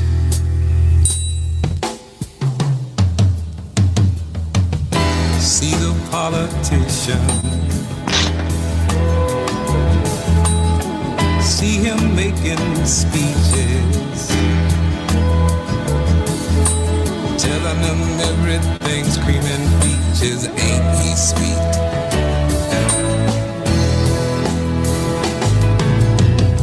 See the politician. He says he can save the nation. He's the link between salvation and defeat. See the politician. Oh, look at him kiss the baby. See him help that little old lady cross the street. Does the baby know her daddy's dying somewhere in a jungle far away?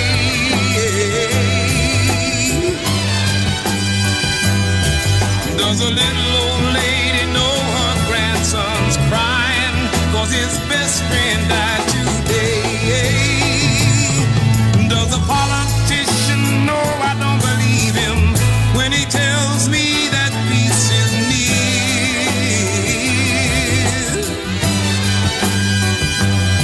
Oh, the politician's lips are moving, but a mother's prayer is all I hear. Oh, see the politician. See him push the button. Hear the children screaming as the bombs explode.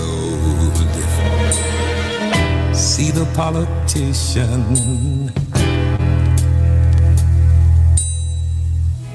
See him kiss the babies. Ain't he sweet?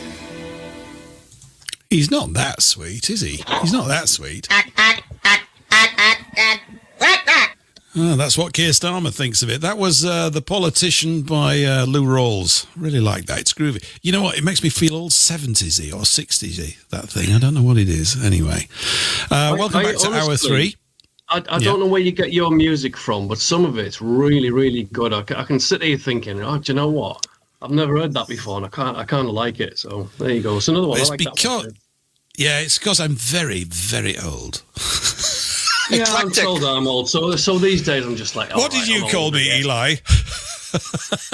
Eclectic. You have your own tastes and go with it. Yeah, that's right. It's whatever the mood is. It's not. I thought eclectic. I thought it was a nervous condition, but it's not, is it? I'm thinking of another word. Yeah. That's when you start shaking. You stick your finger in the outlet. It with having a fit. I'm having an eclectic fit. That's what's happening. Anyway, absolutely. There you go. Anyway, there you go. Welcome back to Hour 3. Yeah, and those that were listening last week, obviously, Eli just got carried away burning things. By the way, Eli, when you were talking about someone wrote in, I can't remember who it was, said, "Did you find a passport in the fire?" I like it. I like that comment. I'm sorry that I can't credit you. I can't see who it was, but top comment. That's absolutely fantastic. So take a bow wherever you are. Yeah, you probably did. But last week, in the last hour, we were talking about scriptural truths and the tracking of people. And okay, this is a bit of a thin sort of segue, but I'm saying it's probably one of the oldest psyops in terms of the confusion around that. That'll do, won't it? I can get away with that a little bit. And I just wondered, you know, I know you I've known you quite some time now, and I was referencing you last week, of course. We've known each other maybe 12, 14 years, something like that. It's quite a while. Yeah. And it's been fantastic. But you cover this stuff all the time. And I was doing a kind of sort of 101 of it last week. I mean, there's a huge amount of material to cover on these sorts of things. Had a lot of good feedback, actually. I got a few emails from people, particularly along the lines of, I've never heard this before. Where can I find out more about it? And I forget this when you've been talking about a thing for many, many years. Yeah. Excuse me. Yeah. You kind of forget that you can choke live on air, which I just did. At least it wasn't a bullet. Did you swallow a bullet? No, thanks. That's good. Phew. Phew, this is a good day. But I wondered if you wanted to say something. I wondered if you wanted to just say something as an orientation, a sort of context setting statement about what we're talking about here. Because what I was addressing last week, the reason I address it is I think it's massively vital. And I did have a couple of really good chats with Eric afterwards. Eric, I'm just paraphrasing what you said, but I talked to Eric, called me up on Friday and saying that when you get this part of it, and by the way, I understand there are people that reject it. That's cool. That's okay, right? We've got that. It's a discussion thing. But one of the things that we were suggesting last week, I'm just using soft language on purpose, is that once you've got this key, it explains or provides the context for just about everything in terms of the historical friction for us as a people over the last 2,000 years. Yeah. Do you think that's pretty true, Eli? What do you think? It's absolutely true. Some guy wrote a book called A Nation of Sheep in the 50s, I think it was. And it was about the American people just being so malleable, gullible, and how should I put it, maneuverable, that they can't understand what's going on. So because we're living in a world where wolves rule over the sheep, and the sheep and the wolves are pretending to be sheep in the pulpit, in politics, in every and academicians, every possible field. The wolves have taken over the institutions of society. And it's got, what was that movie, They Live? Right? Yes. They Live, yeah. Or even better, The Invasion of the Body Snatchers, right? They take over the world by imitating normal people, and the sheeple never catch on. They simply never catch on. Well, there are times in history where the sheeple have caught on. You had the English Revolution. We had what was that great book? By the British writer analyzing the various revolutions through the Nameless War by Ramsey, Archibald Ramsey, The Nameless War. Yeah, he just goes after one revolution after another and shows how it was caused by the international bankers, right? And the Bolsheviks who pretend to be Democrats, right? So, but and pretended to be Russians as well. They pretended to be Russians. Yeah, I meant to comment. They weren't the people who organized that weren't Russian. They were Jews from Long Island, right? They were. So Long Island's got a lot to answer for, right? Long Island's got an awful lot to answer for.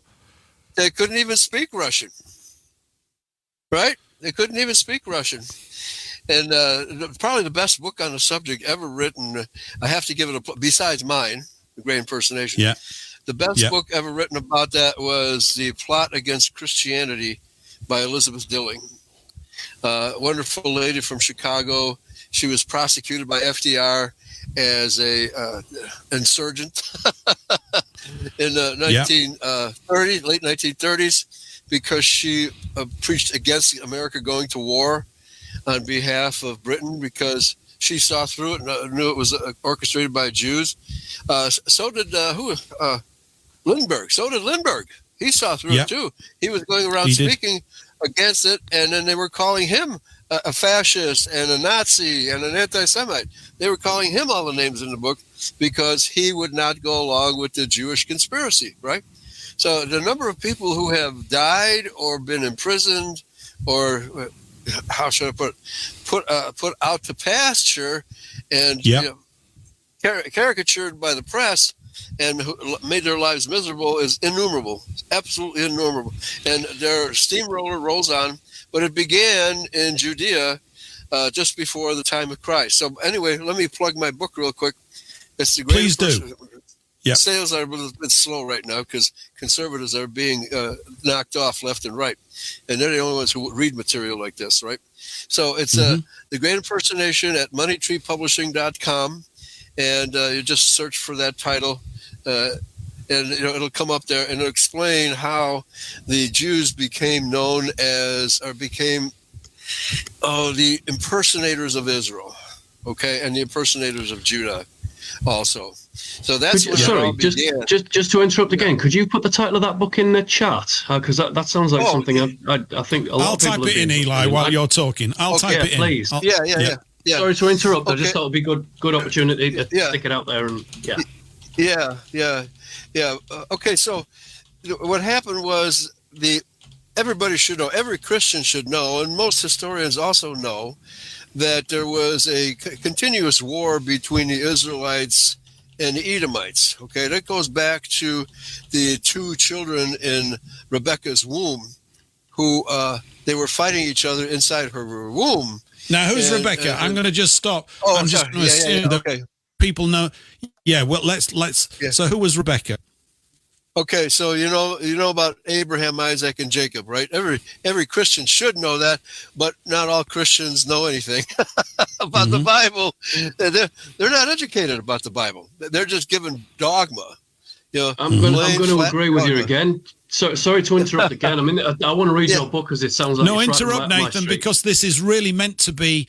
It's Eli knows. I know tons. Eli knows tons. Eli knows encyclopedic on this stuff, and getting the basics right is the most important bit. Once you got the basics right, all the details pile in and make sense. And if you don't have them right, it gets more confusing. It's like a jigsaw puzzle, isn't it? It is. But you've got to put the main pieces in there. You've got to put a board around it, kind of thing, to kind of as a roadmap to yourself. But I've noticed this as well. Sorry, mate. I'm sorry to keep interrupting. I'll chip in with this and then I'll shut up again. Don't say sorry all the time, Nathan. It's good. It's a radio show. I know, but I don't like interrupting him because obviously he's coming on. He's trying to say something. I'm chipping in all the time. But with a lot of the Christians that I talk to, and again, I know a lot of Christians. I've got a lot of Christian friends. When you question them about the stuff that's in the Bible, what you'll find is they know the cherry-picked stuff. They'll pick their favorite verses, but they often lack the context to go with it. They don't know the Bible. They don't read the Bible. They're often not interested in certain parts of it because they just don't have the patience to sit down and read it a lot of the time. But it is interesting to note that if they would just familiarize themselves with the book of their religion, it might help them a little bit. Anyway, right, I'm going to shut up. You troublemaker, Nathan. Because I love to read it. Yeah. Are you suggesting that people actually read the Bible? I did. Well, not all of it. Hey, I'm still plowing through it, but I've read a fair amount of it.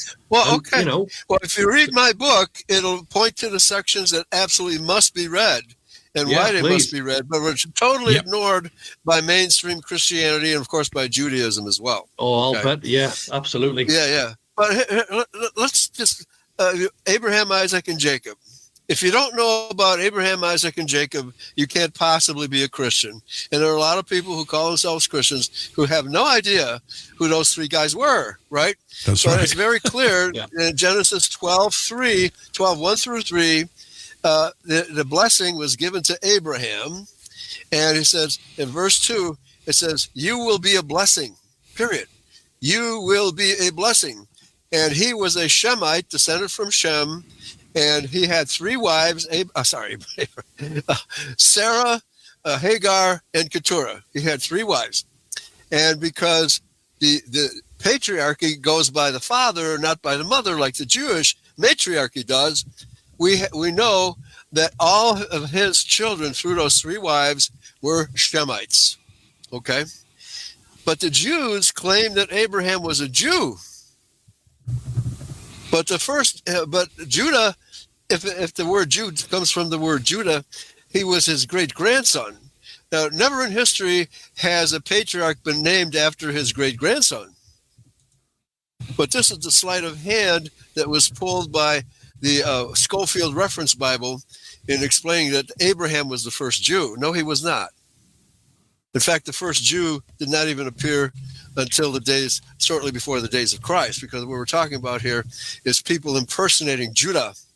And if you open the book of Luke, this latter half of the book, chapter 3, you will give the bloodline of Jesus Christ going all the way back to Adam. Okay? Yeah. And Esau is not included. Esau was Jacob's brother. Okay? So that prophecy, the bless, and then verse 3, which says, if you bless him, you will be blessed. If you curse him, this is talking about Abraham. It's not talking about any Jew. Okay? I mean, this is clearly made up. It's fictional interpretation of Genesis 12, 1 through 3. Total fiction. It's a psyop, Eli, isn't it? Yeah, it's a psyop. Yeah. Well, I agree. He was hired by the Rothschilds to falsify the record. Okay? And they know that very few Christians actually read their Bibles. And if they do read them, they don't read them carefully. And they prefer to go to church where some showman, so there's good showman and bad showman, pronounce the sermon. And of course, the Catholic showmen are really bad. They're boring. They're really boring. So you learn even less at a Catholic school or a Catholic church than you do, at least the what do you call it? The Protestants? Yeah, I was trying to think of Luther. I couldn't think of Luther's name. The Protestants. They at least have really showmen, good showmen, the fire and brimstone showmen. But those have disappeared too. We don't have any more fire and brimstone preachers. Why? They've all become lame and tame. Jesus loves everybody. The law has been done away with, and you can't do any wrong. You're going to be raptured, and everything be fine. Okay. Yeah, but so that's kind of a new age take on it as well, though, isn't it? It's kind of like, oh, well, it's kind of the fluffy version of Christianity that a lot of people fall into. Oh, okay, it's fluffy. It's absolute fluff. Good word, Nathan. Yeah. It's definitely fluffy. There's more fluff than in a settee. There's that much fluff on it. Well, I've got to be careful with words, in case somebody takes that out of context as well. But just you're on about the genealogy of Christ going back through the generations. Yeah. Right. Another thing that I found interesting of note is that in Luke and Matthew, you've got two not completely different accounts of the genealogical record. The bloodlines, but they differ significantly between the two. Right. Yeah, that's easy to explain. It's never talked about in any mainstream church. They are the bloodlines of Solomon and Nathan. Okay, those were the two sons of David. Okay, so those are both Judahites because the bloodline of David comes from Judah, and so both Joseph and Mary are of that bloodline. But Joseph is from Nathan, and Mary is from Solomon. Okay, it might be the other way around. It's been a while since I've looked at that. So that's what you got. You got there's still bloodlines of Adam, bloodlines of Abraham, Isaac, and Jacob, but there's the different sons of David. Okay, so that explains that. And that's a subject that, in fact, my book goes into that. Okay, also goes into the fact that the bloodline of Jesus Christ died out in Judea when he was murdered, okay, by the people we've been talking about. Their descendants today are the same people that murdered Christ, okay, and they're trying to murder Christianity, and the Christians are falling for it. It's mainly psyop, because they need to pacify the people and murder us with COVID. They're killing us with kindness. Okay, by telling us that COVID is good, that Big Pharma is good, that Arabs are good, Muslims are good, and you shouldn't bother with them. Right? All you have to worry about is going to heaven, and if you believe in Jesus, you'll go to heaven. That's fluffiness, fluffy Christianity for you. Okay, it reminds me of that Herb Alpert album cover. I think it was his first album, where there's a woman. Obviously a naked woman covered with whipped cream. Right? You didn't forget that. Album. Hang on a minute. No. Which bit of the Bible was that in? Because I seem to have missed over. I skipped that bit. I mean, that sounds great. Right. That's in chapter Herb Albert, that is. Nice. There you go. 2 seconds then.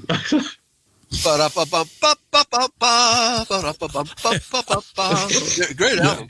Right. It's the fluffy Christianity verses. Right, here you go. So, comes through with whipped cream anyway. Wait a minute. But if you actually, did I miss something? Is somebody talking about whipped cream? In the context of fluffy Christianity, yes. Order. I'm going to hit them a gamble. Could we please get back to the topic at hand, gentlemen? Well, right. I'm get a bit carried away. Conversation's gone all fluffy and creamy. Exactly. Well, he's the one that was talking about anyway. naked women and whipped cream. Right. Yeah. Well, if you read the Bible, it's sex, drugs, and rock and roll. There's nothing held back. Absolutely nothing held back. I was going to say the amount of sacrifices in there, and I mean the bloodshed in the Old Testament's fantastic. I mean, it's unbelievable. It's unbelievable. It is unbelievable. It is. You think it's bad now. You go back and read some of the Old Testament stuff, and you sort of really picture, because it's very spare is the language, but you look at the numbers and everything, and you're going, oh boy, this is really grim. Like I was saying the other day, the book of Jeremiah is astonishingly grim. It really, it's very, very tough to reading. And this is what we were saying the other day, that we are Jeremiahs. My dad used to say, it's like someone who bangs on and keeps banging on and banging on and banging on. But when you see what Jeremiah was up against, you understand why he had to keep banging on again. And it still didn't work out. It still didn't work out because the sheep had strayed, like big time.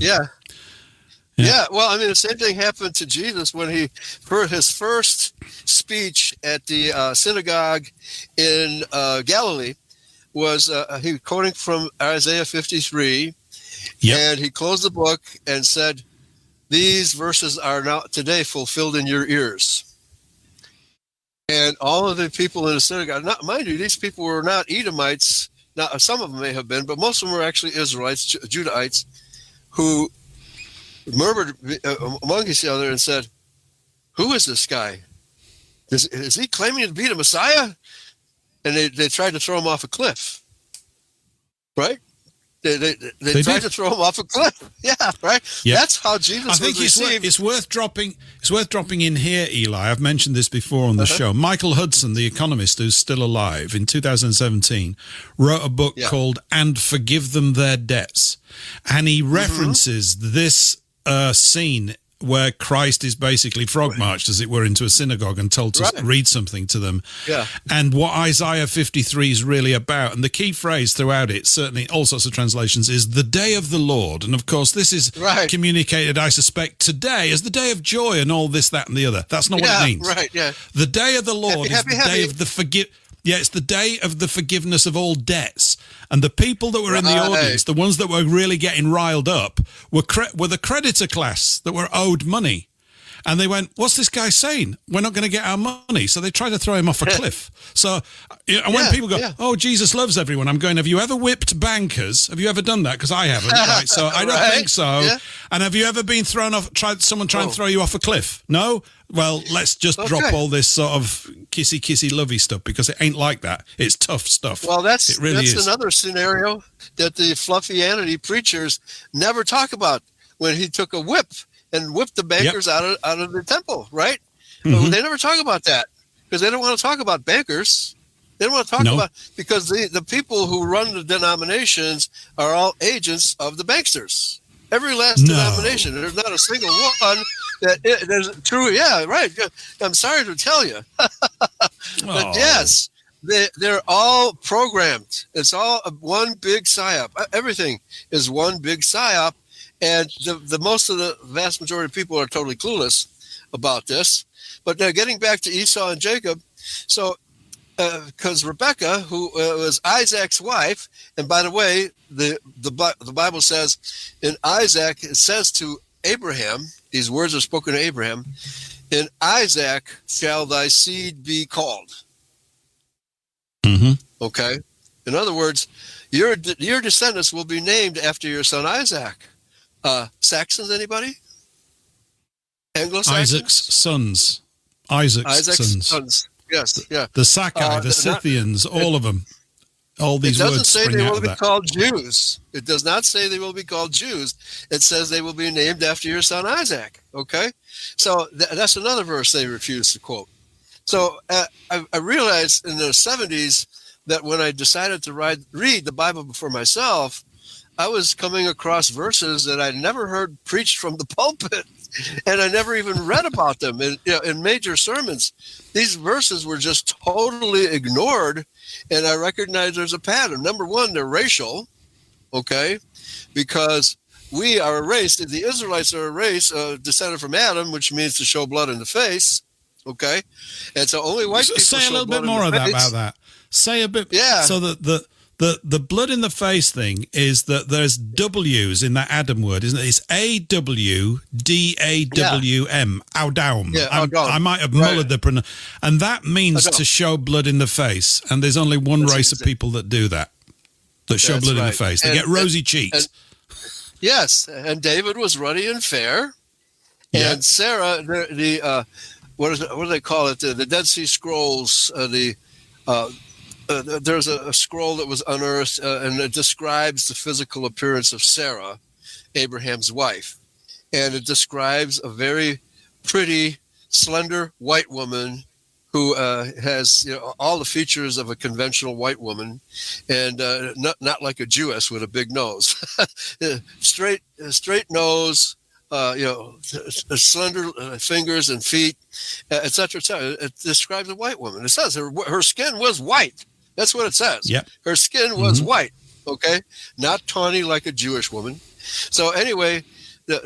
All the evidence from the scriptures and from the ancient historical records proves that we Caucasians are in fact the Israelites of the Bible, and the Jews are imposters. Okay, so but you have to understand the division between Jacob and Esau.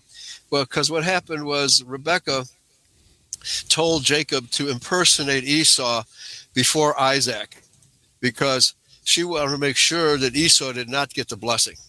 Okay. And again, and the preachers get this wrong too. They call Jacob a trickster. It wasn't Jacob's idea. He protested to his mother, but Mom, Isaac, even though he may be blind, right? He'll figure out that I'm not Esau. He'll figure out that I'm Jacob, and so I don't want to do this. So Rebecca says, "Never you mind. I'll get some sheepskin and paste it on your arms." And She's a practical woman. She's very a practical woman. And I'll cover you with mutton scent, right? And then because Isaac loved mutton, and so she said, "Don't worry, son, you will fool him." Okay, and so it all comes. He impersonates Esau, and successfully, and then Esau comes along, wanted to get the blessing. And Isaac says, "Well, who are you?" It says, "I'm Esau." He said, "Well, I just blessed Esau." Esau says, "What? Jacob has now twice stolen my inheritance." No, that's not true, because Esau sold his inheritance, done deal, to Jacob when he sold his birthright for a mess of pottage. Okay? And Esau's descendants have been angry about this ever since. And they want their porridge back. Right? They want to get back on the contract. Eli, we've got a caller. Von Kurt is in the... Yeah, so hi, Von Kurt. You're on the show. Welcome to the show. How are you doing? Von Kurt. Hello, can you hear me? We can hear you loud and clear, Von Kurt. Yeah, hi. Ah, brilliant, right. I wanted to call in last week when you were talking about education. Mm-hmm. So I don't want to change the subject. Okay. All right. Well, nice to hear from you. We'll talk about education next week. Unless you've got any comments about this bit at the moment. Okay. That's cool. Well, keep listening and you'll get an education. So, all right. Okay. All right. So Isaac refuses to bless Esau, even though, so first of all, they never go, the churches blame Jacob. They call Jacob a trickster. First of all, it was not his idea. And his mother, Rebecca, told him, "I will take full responsibility for whatever happens. So don't you worry. I will take full responsibility." The churches never talk about this. And they never talk about Esau selling his birthright to Jacob. They never talk about that. So he already sold his birthright. He doesn't deserve a blessing because he sold his birthright. Because he didn't care for it. He didn't care for it. No, it didn't mean anything to him. He couldn't care less. Yeah, it was just irrelevant. He couldn't care less. Yeah. It's irrelevant. But all of a sudden, once he lost it, right? Okay, once he lost it, he said, "Oh no, I made a really big mistake." So all of his descendants, who are today known as Jews, Edomite Jews, are fighting to get that back. They're fighting against the true descendants of Jacob, namely you and I and all the Caucasian people who are the direct descendants of Jacob Israel. And we forgot, because the prophecies say that the Israelites will forget who they are. Now, how is that possible? How's it possible for a whole race to forget who we are? Well, we became paganized right after the split between Solomon's sons, Jeroboam and Rehoboam. This is all explained in the book. And the Israelites began, the 10 other tribes, began practicing paganism to such a horrible extent that Yahweh said, okay, you people, I'm sick of you. I'm going to have the Assyrians cart you off into northern Mesopotamia, and you'll be slaves there. And we'll discipline you up there, okay? So after this disciplining they decided, well, we don't like being slaves anymore, so we'll just cross the Caucasus Mountains and make our escape into Ar-Sareth, and this is covered in the Apocrypha as well. And even Josephus says that the two tribes that are subject to the Romans are actually a small number compared to the 10 tribes that are scattered throughout the Greco-Roman world. So Josephus knew that all 12 tribes were fully in existence. And the Pharisees knew it too, because in John 7:35, he says to the Pharisees, well, I have another, you people here, the kingdom will be taken from you and given to a people worthy of it. Okay? That's another verse that the churches will never quote, because that tells the Jews that they were trying to escape with the kingdom, and he said, no, it's going to be taken from you. So this is just part of the war. It's actually going back to the fall of Lucifer.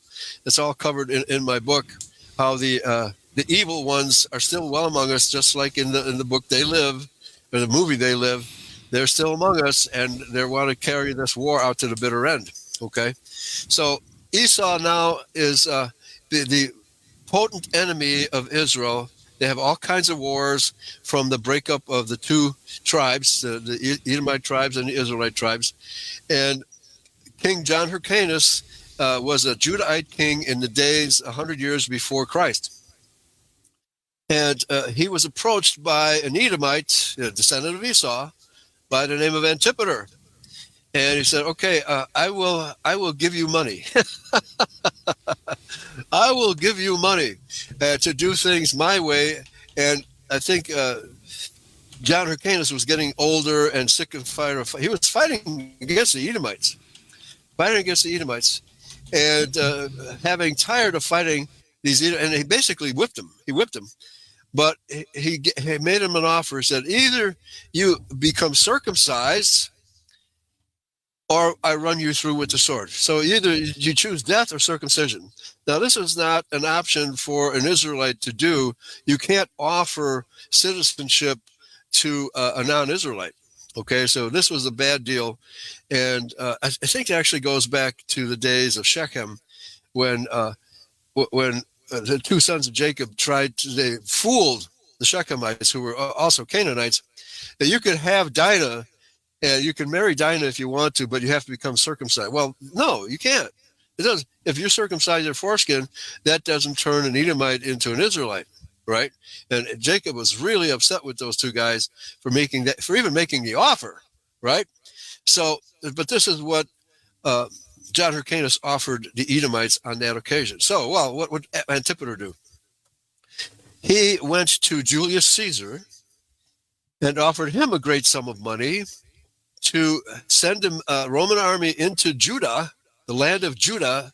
It was not called Judea yet, into the land of Judah, and with the Roman army, and take over on behalf of his son Herod, who was also an Edomite, not a Judahite, and rule over the house of Judah in Judea with the help of the Roman army. Okay? So this is the beginning of how the Edomites began to get even with us, by having the Roman army take over the house of Judah in Palestine. And the Judahites actually became very corrupt under this deal, although many Judahite women were protesting daily against the regime of Herod, because they were saying, Herod's not one of us. why don't you at least give us a king that's one of our own people, of our own race? But the Romans wouldn't do that because Herod was such a tremendous use to them, and they made a deal. Both Mark Antony and Julius Caesar made a deal with Herod that he would be fully kept in power as long as Rome exists. Okay, and so they weren't going to back down on that deal. So this is an occupation. This is an occupation of the people of Judah by Edomites, and nobody will tell you that these people are Edomites, not Judahites. Okay, everybody understand that so far?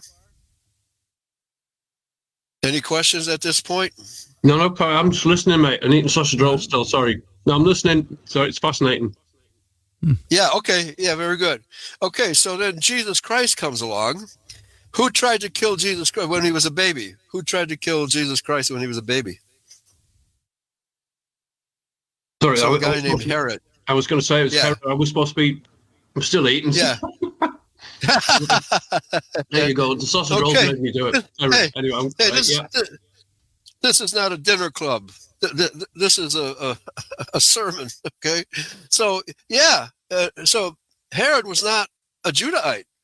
The churches don't make this clear. The churches can't make this clear because they would implicate the Jews, and they don't want to do that. Okay, they would lose all of their perks they get from being a funder of Zionism. Okay, so the plot to destroy Jesus was conceived by Edomites, not by the house of Judah. And so we have the same. And then ultimately, when he was full in years, 33 years old, it was these Edomite Jews who crucified him as well. There's a very telling verse in John 19:11 where Jesus and Pilate are having a conversation, and he asks him, "Who are you?" Pilate asks Jesus, "Who are you? And why are you not answering your critics?" And I'm here to help you. I want to help you. I hate these Jews, right? So I would want to. I have the decision to have you live or die. It's in my hands. And Jesus says, "No, you have no power at all. Only the Father can grant that power." And he said basically, "I have to die. I have to die for my people Israel, and there's nothing you can do about it, Mr. Pilate." They said, "Okay." Well, so I said, "I'm going to wash my hands of this whole situation, and I'm just going to turn you over to your enemies." And then Pilate said, "Well, who's responsible for this?" And he says, "Well, actually, you Romans are responsible, but so are these Edomites." And then he says, "But the ones who sent me to you have the greater guilt." Okay, that's talking about it was the Edomites who proposed to the Romans to come in and occupy the land of Judah. And so he is recalling that history and saying, he's not that you're not guilty, Romans, but the people who started this are the Edomites. They're the ones who invited you to come in and occupy this territory, and the people of Judah, so they have the greater guilt. That's clearly stated. They have the greater guilt. No Judeo-Christian minister will ever quote that verse. Number one, they have to know history to understand what it means. And number two, it implicates the Jews, which they will never do. Okay? So he is killed. But however, there even way before these incidents, when David was being anointed king by the prophet Samuel, I think it was Samuel, that the people, the Israelites, wanted a king. They were tired of obeying God's law. "We don't want your law, God. Give us a king. We'll be happier under a king." And so the prophet says, "Well, if you choose to have a king, he will raise taxes. He will make wars, and he'll conscript you into armies, and you'll all die fighting for him. And then, but he won't be able to protect you like I protected you." Okay. "No, we want a king. We're tired of obeying your law. We want a party hardy, so we want a king." "Okay, well, I warned you what's going to happen if you have a king. His descendants are going to treat you really badly." And so what happened was, when the Judahites were taken captive to Babylon, the the king then Zedekiah Eli, had two can I daughters. just mate, sorry to interrupt a second. We've lost Paul from the stream, and there seems to be a bit of an issue on YouTube. I mean, there's the chat's still coming through, but they're saying that the stream buffering. So I don't know whether we've offended the censors or what, but we may have. Yeah, so I'm just looking now. I mean, I think Patrick's on it. He said the Holy Land Radio is still going live. So again, the chat on YouTube's still going, but I don't know whether people can still hear us all right. Can we just have a bit of feedback? Okay. Let me check. Yeah. Rumble. I can hear you. I'm just wondering if it's dropped on. It's still live. Where's Paul? Yeah, gone? I don't know. Paul's gone missing. It's weird. Right. Yeah. Okay. Well, as long as we're still streaming, then we'll just continue. Sorry to interrupt you again, no, Eli. I just want to make sure that. Yeah. No, that's good to know. It's absolutely good to know. We're still live. This has happened to me before, where the stream just continues, and so whoever's on board will stay on board, even if Paul is not with us. So that's not a problem. Okay. No, that's good. I just didn't want you talking if you're being booted off. Yeah, but I think we're all right as far as I can tell. Right, I think we are. Yes, I think we're good. So the house of Judah was taken captive to Babylon around 586 BC for 70 years. It clearly says, for your good. I'm punishing you, the house of Judah, because you're almost as bad as the house of Israel, the 10 northern tribes. But I'm going to punish you for 70 years. But when you come back, I'm going to have you rebuild the temple and rebuild the city of Jerusalem, because I want you to reinstitute the Mosaic law. And then the people of Judah and Israel were very lax in obeying God's laws, okay? Throughout the history. You read the Bible, it'll tell you how lax they were in actually obeying. And Yahweh punished them numerous times, dozens of times, because they refused to obey his law. Maybe that's why they wanted a king instead, okay? So, but these kings, there's a prophecy that there's the good figs and the bad figs. The good figs are those of Israel and actually of the house of Judah, who are the good descendants of David. The bad figs are also the descendants of David, but they went to Europe with Zedekiah's daughters, Tehaphnehes and Scada. Scada is the woman from whom the Scots get their name. Tehaphnehes went to Ireland, and she married Yochai, the Heremon, who was of the house of Pharez, Judah.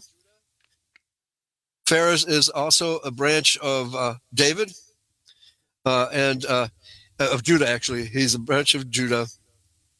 And those people went to Europe with the Germanic migrations. I think Paul is back.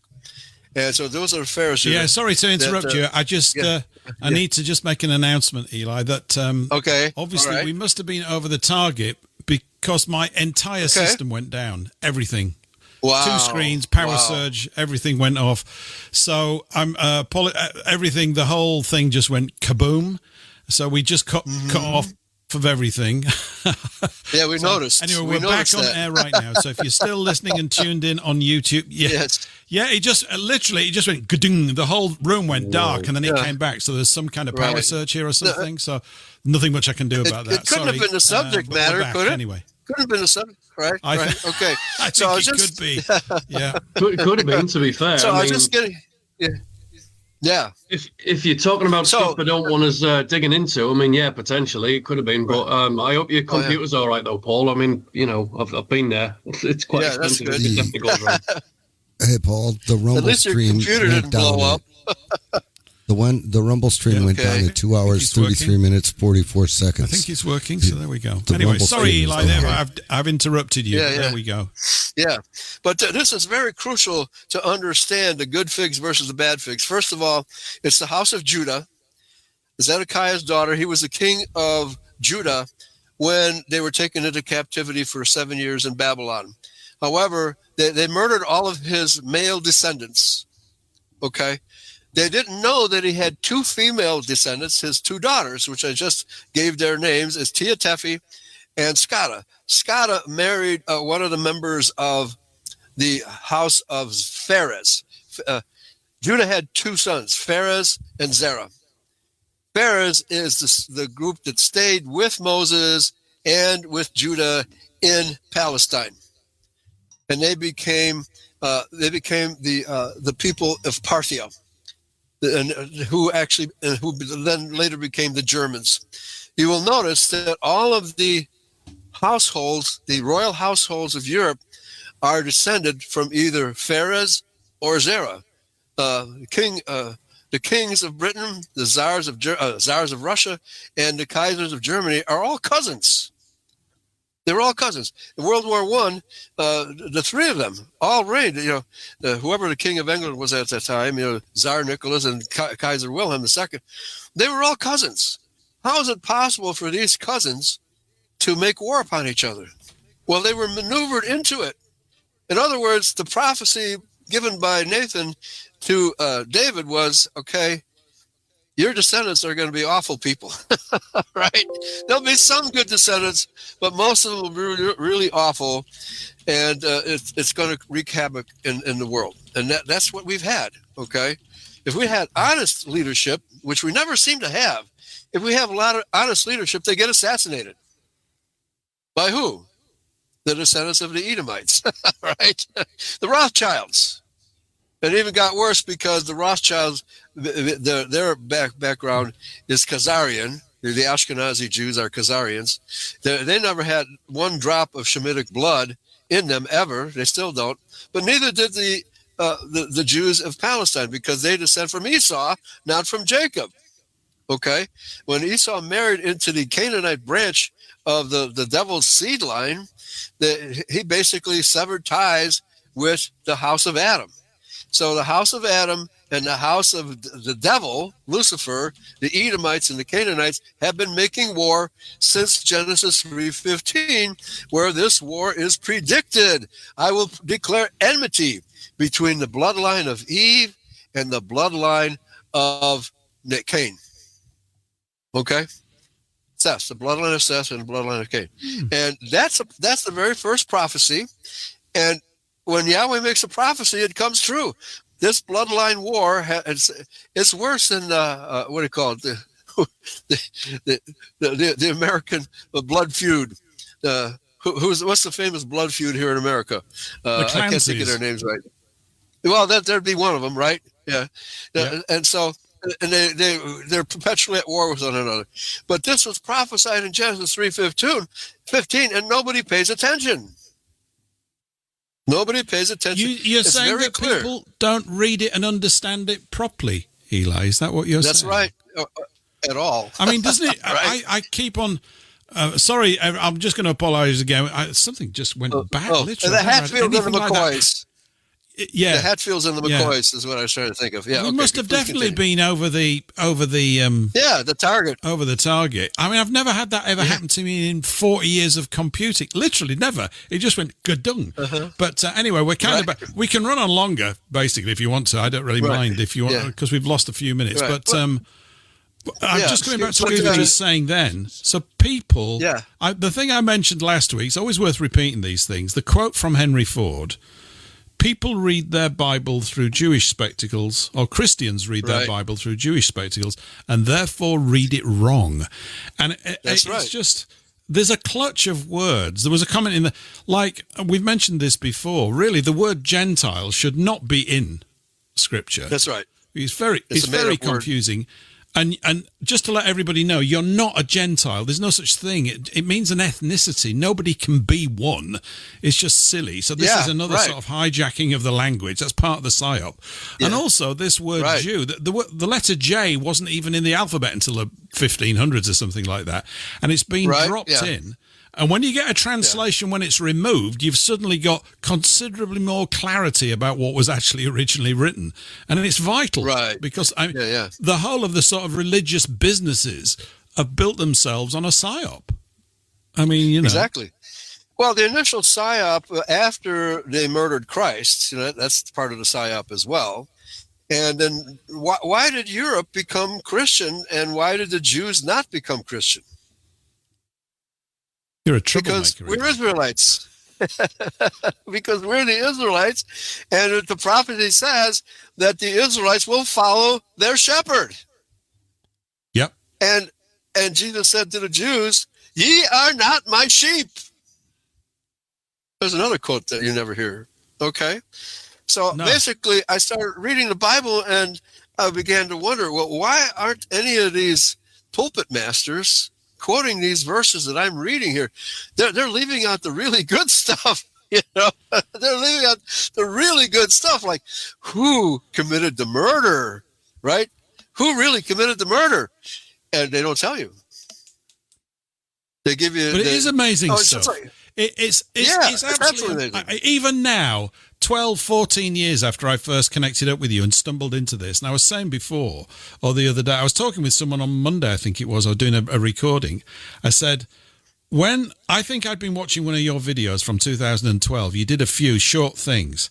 Right. And I'd been hearing your show. This is when Chris, Sussex man, used to call in as well, back on RBN.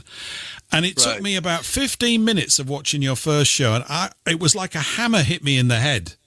It was actually more explosive than this power surge I've just had. No, it was literally a Bible. Whacks. It was. It was like Bible, it was almost like a little. It's like the key, just the combination lock just shifted left, right, and the door opened. I went, oh, blimey, or something to that effect. Yeah. And everything comes into focus rapidly. Of course, I didn't know all the details then, but then you realize that you don't, if you've got the context, as you keep going into the details, because you keep people who throw up resistance, totally understandable. Right. I get that completely, and I'm always into having those conversations. But you find that every single thing pans out back to this context. You go, there's the context, got it right. That's why that happened. Oh yeah, it answers practically everything that's within the documents. It just makes complete sense now. You've got this is a story about this group of people. They are chosen to do a certain job. They keep mucking about. When they do the job, it goes great. When they don't do it, they're in deepest, direst, most awful trouble. Go read the Old Testament if you want to know how bad things can get. Right. And it's like Christ came back almost like to say, right, I've got to sort this department out on the earth. It's just completely out of whack. They've been mucking about. Right. It's all gone silly, and this is what it's going to take. And it's going to take me doing it. Yeah. And he did. Yeah, so the PSYOP continues.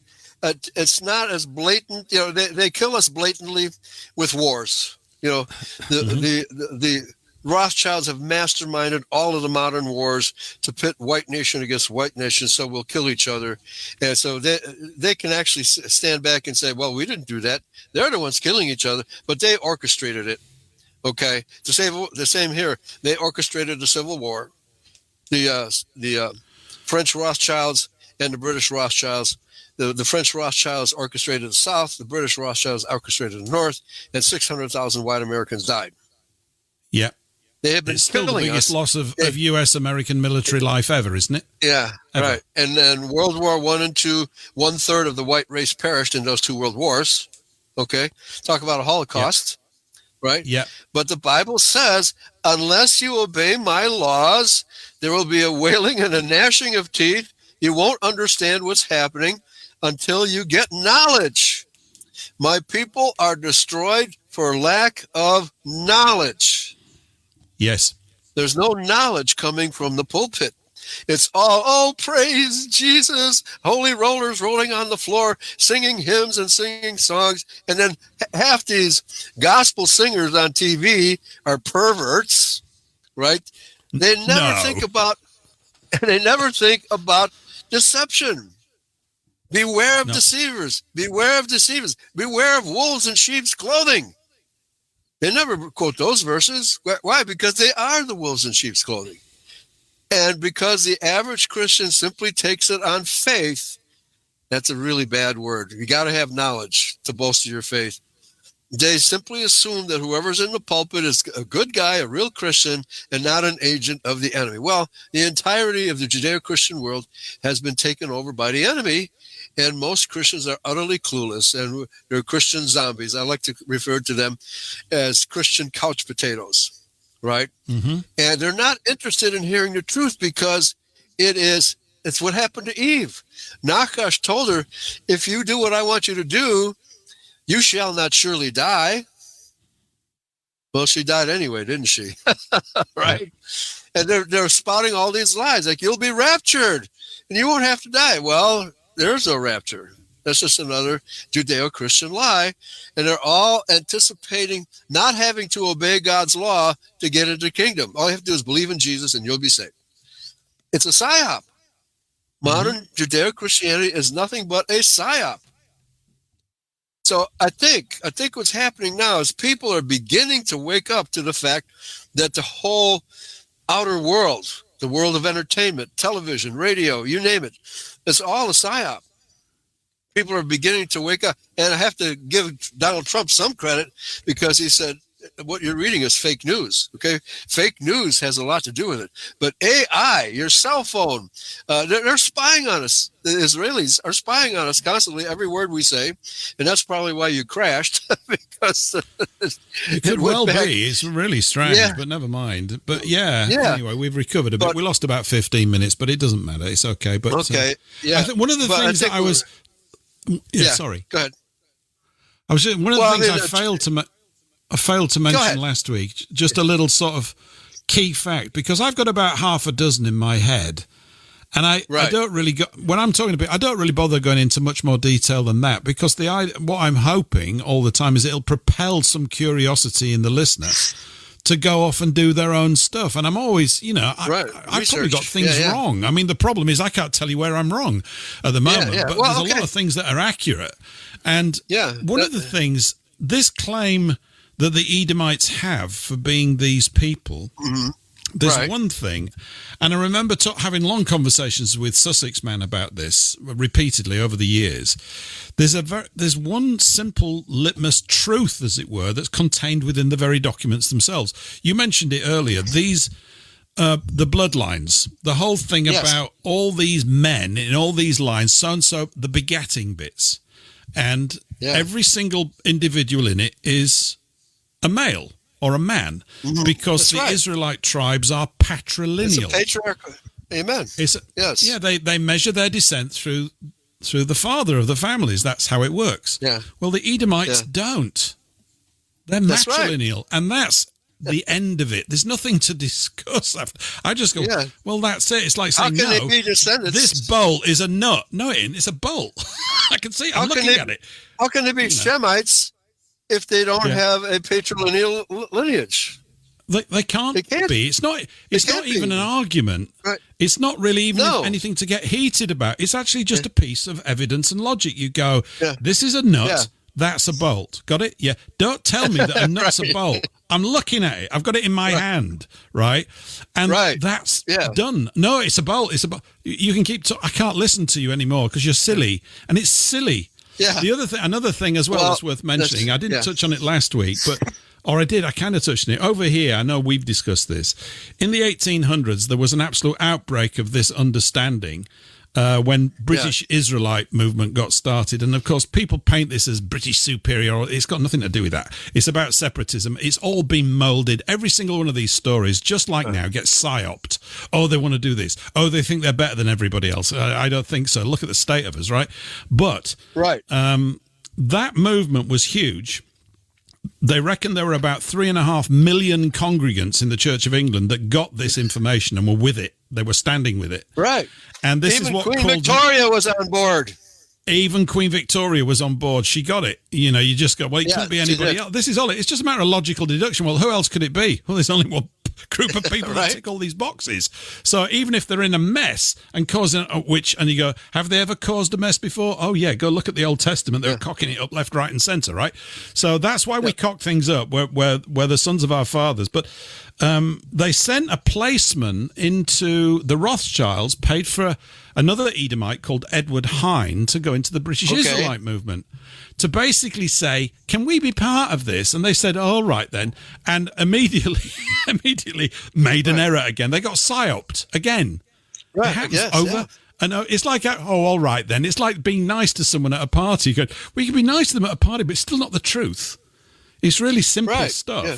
And it's so brutally simple that it upsets an intellectual approach to all these documents. It's not required, in my view. Yeah. It really is to come to it with the heart and mind of a child and go, yeah, got that. That's black. Yeah. That's white. That's a nut. That's a bolt. There's the sun. That's the moon. Got it. Yeah. There's nothing else to discuss. You don't go around saying the moon's the sun. I mean, some people probably will, won't they? But anyway, I think an extra benefit the Edomites got out of this impersonation of Judah is it's fooled the white nationalists too. The white nationalists actually believe that the Bible is a Jewish book. Right. Okay. Yeah. And so therefore, and they think Jesus is a Jew. Therefore, they reject Christianity. Well, if you actually go through history, like just before 1900, the average Christian believed the Jews were Christ killers. Okay. Yep. They did not give them the credit for being God's chosen people. They just said, "Well, you killed Christ," because the Bible says you killed Christ. Okay. Mm-hmm. Well, how did that change? How did that view of Jews change?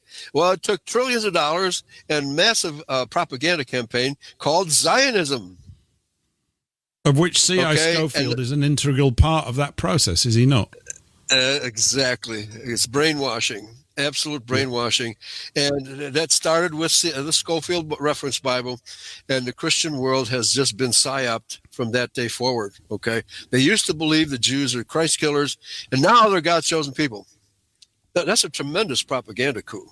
Tremendous, absolutely tremendous. Okay. And so today, bringing things up to date with this murder of Charlie Kirk, because I heard you guys talking about the fact that he had made statements against the Jews before he died. Only in the last month of his life. Last month. Yeah, he basically changed tack, or was prepared to be more critical of things that he could no longer not be critical of, I think. I think it was just self-evident to him that there's something extremely rank and awful going on in Gaza. And I think that this caused him to change. Yeah.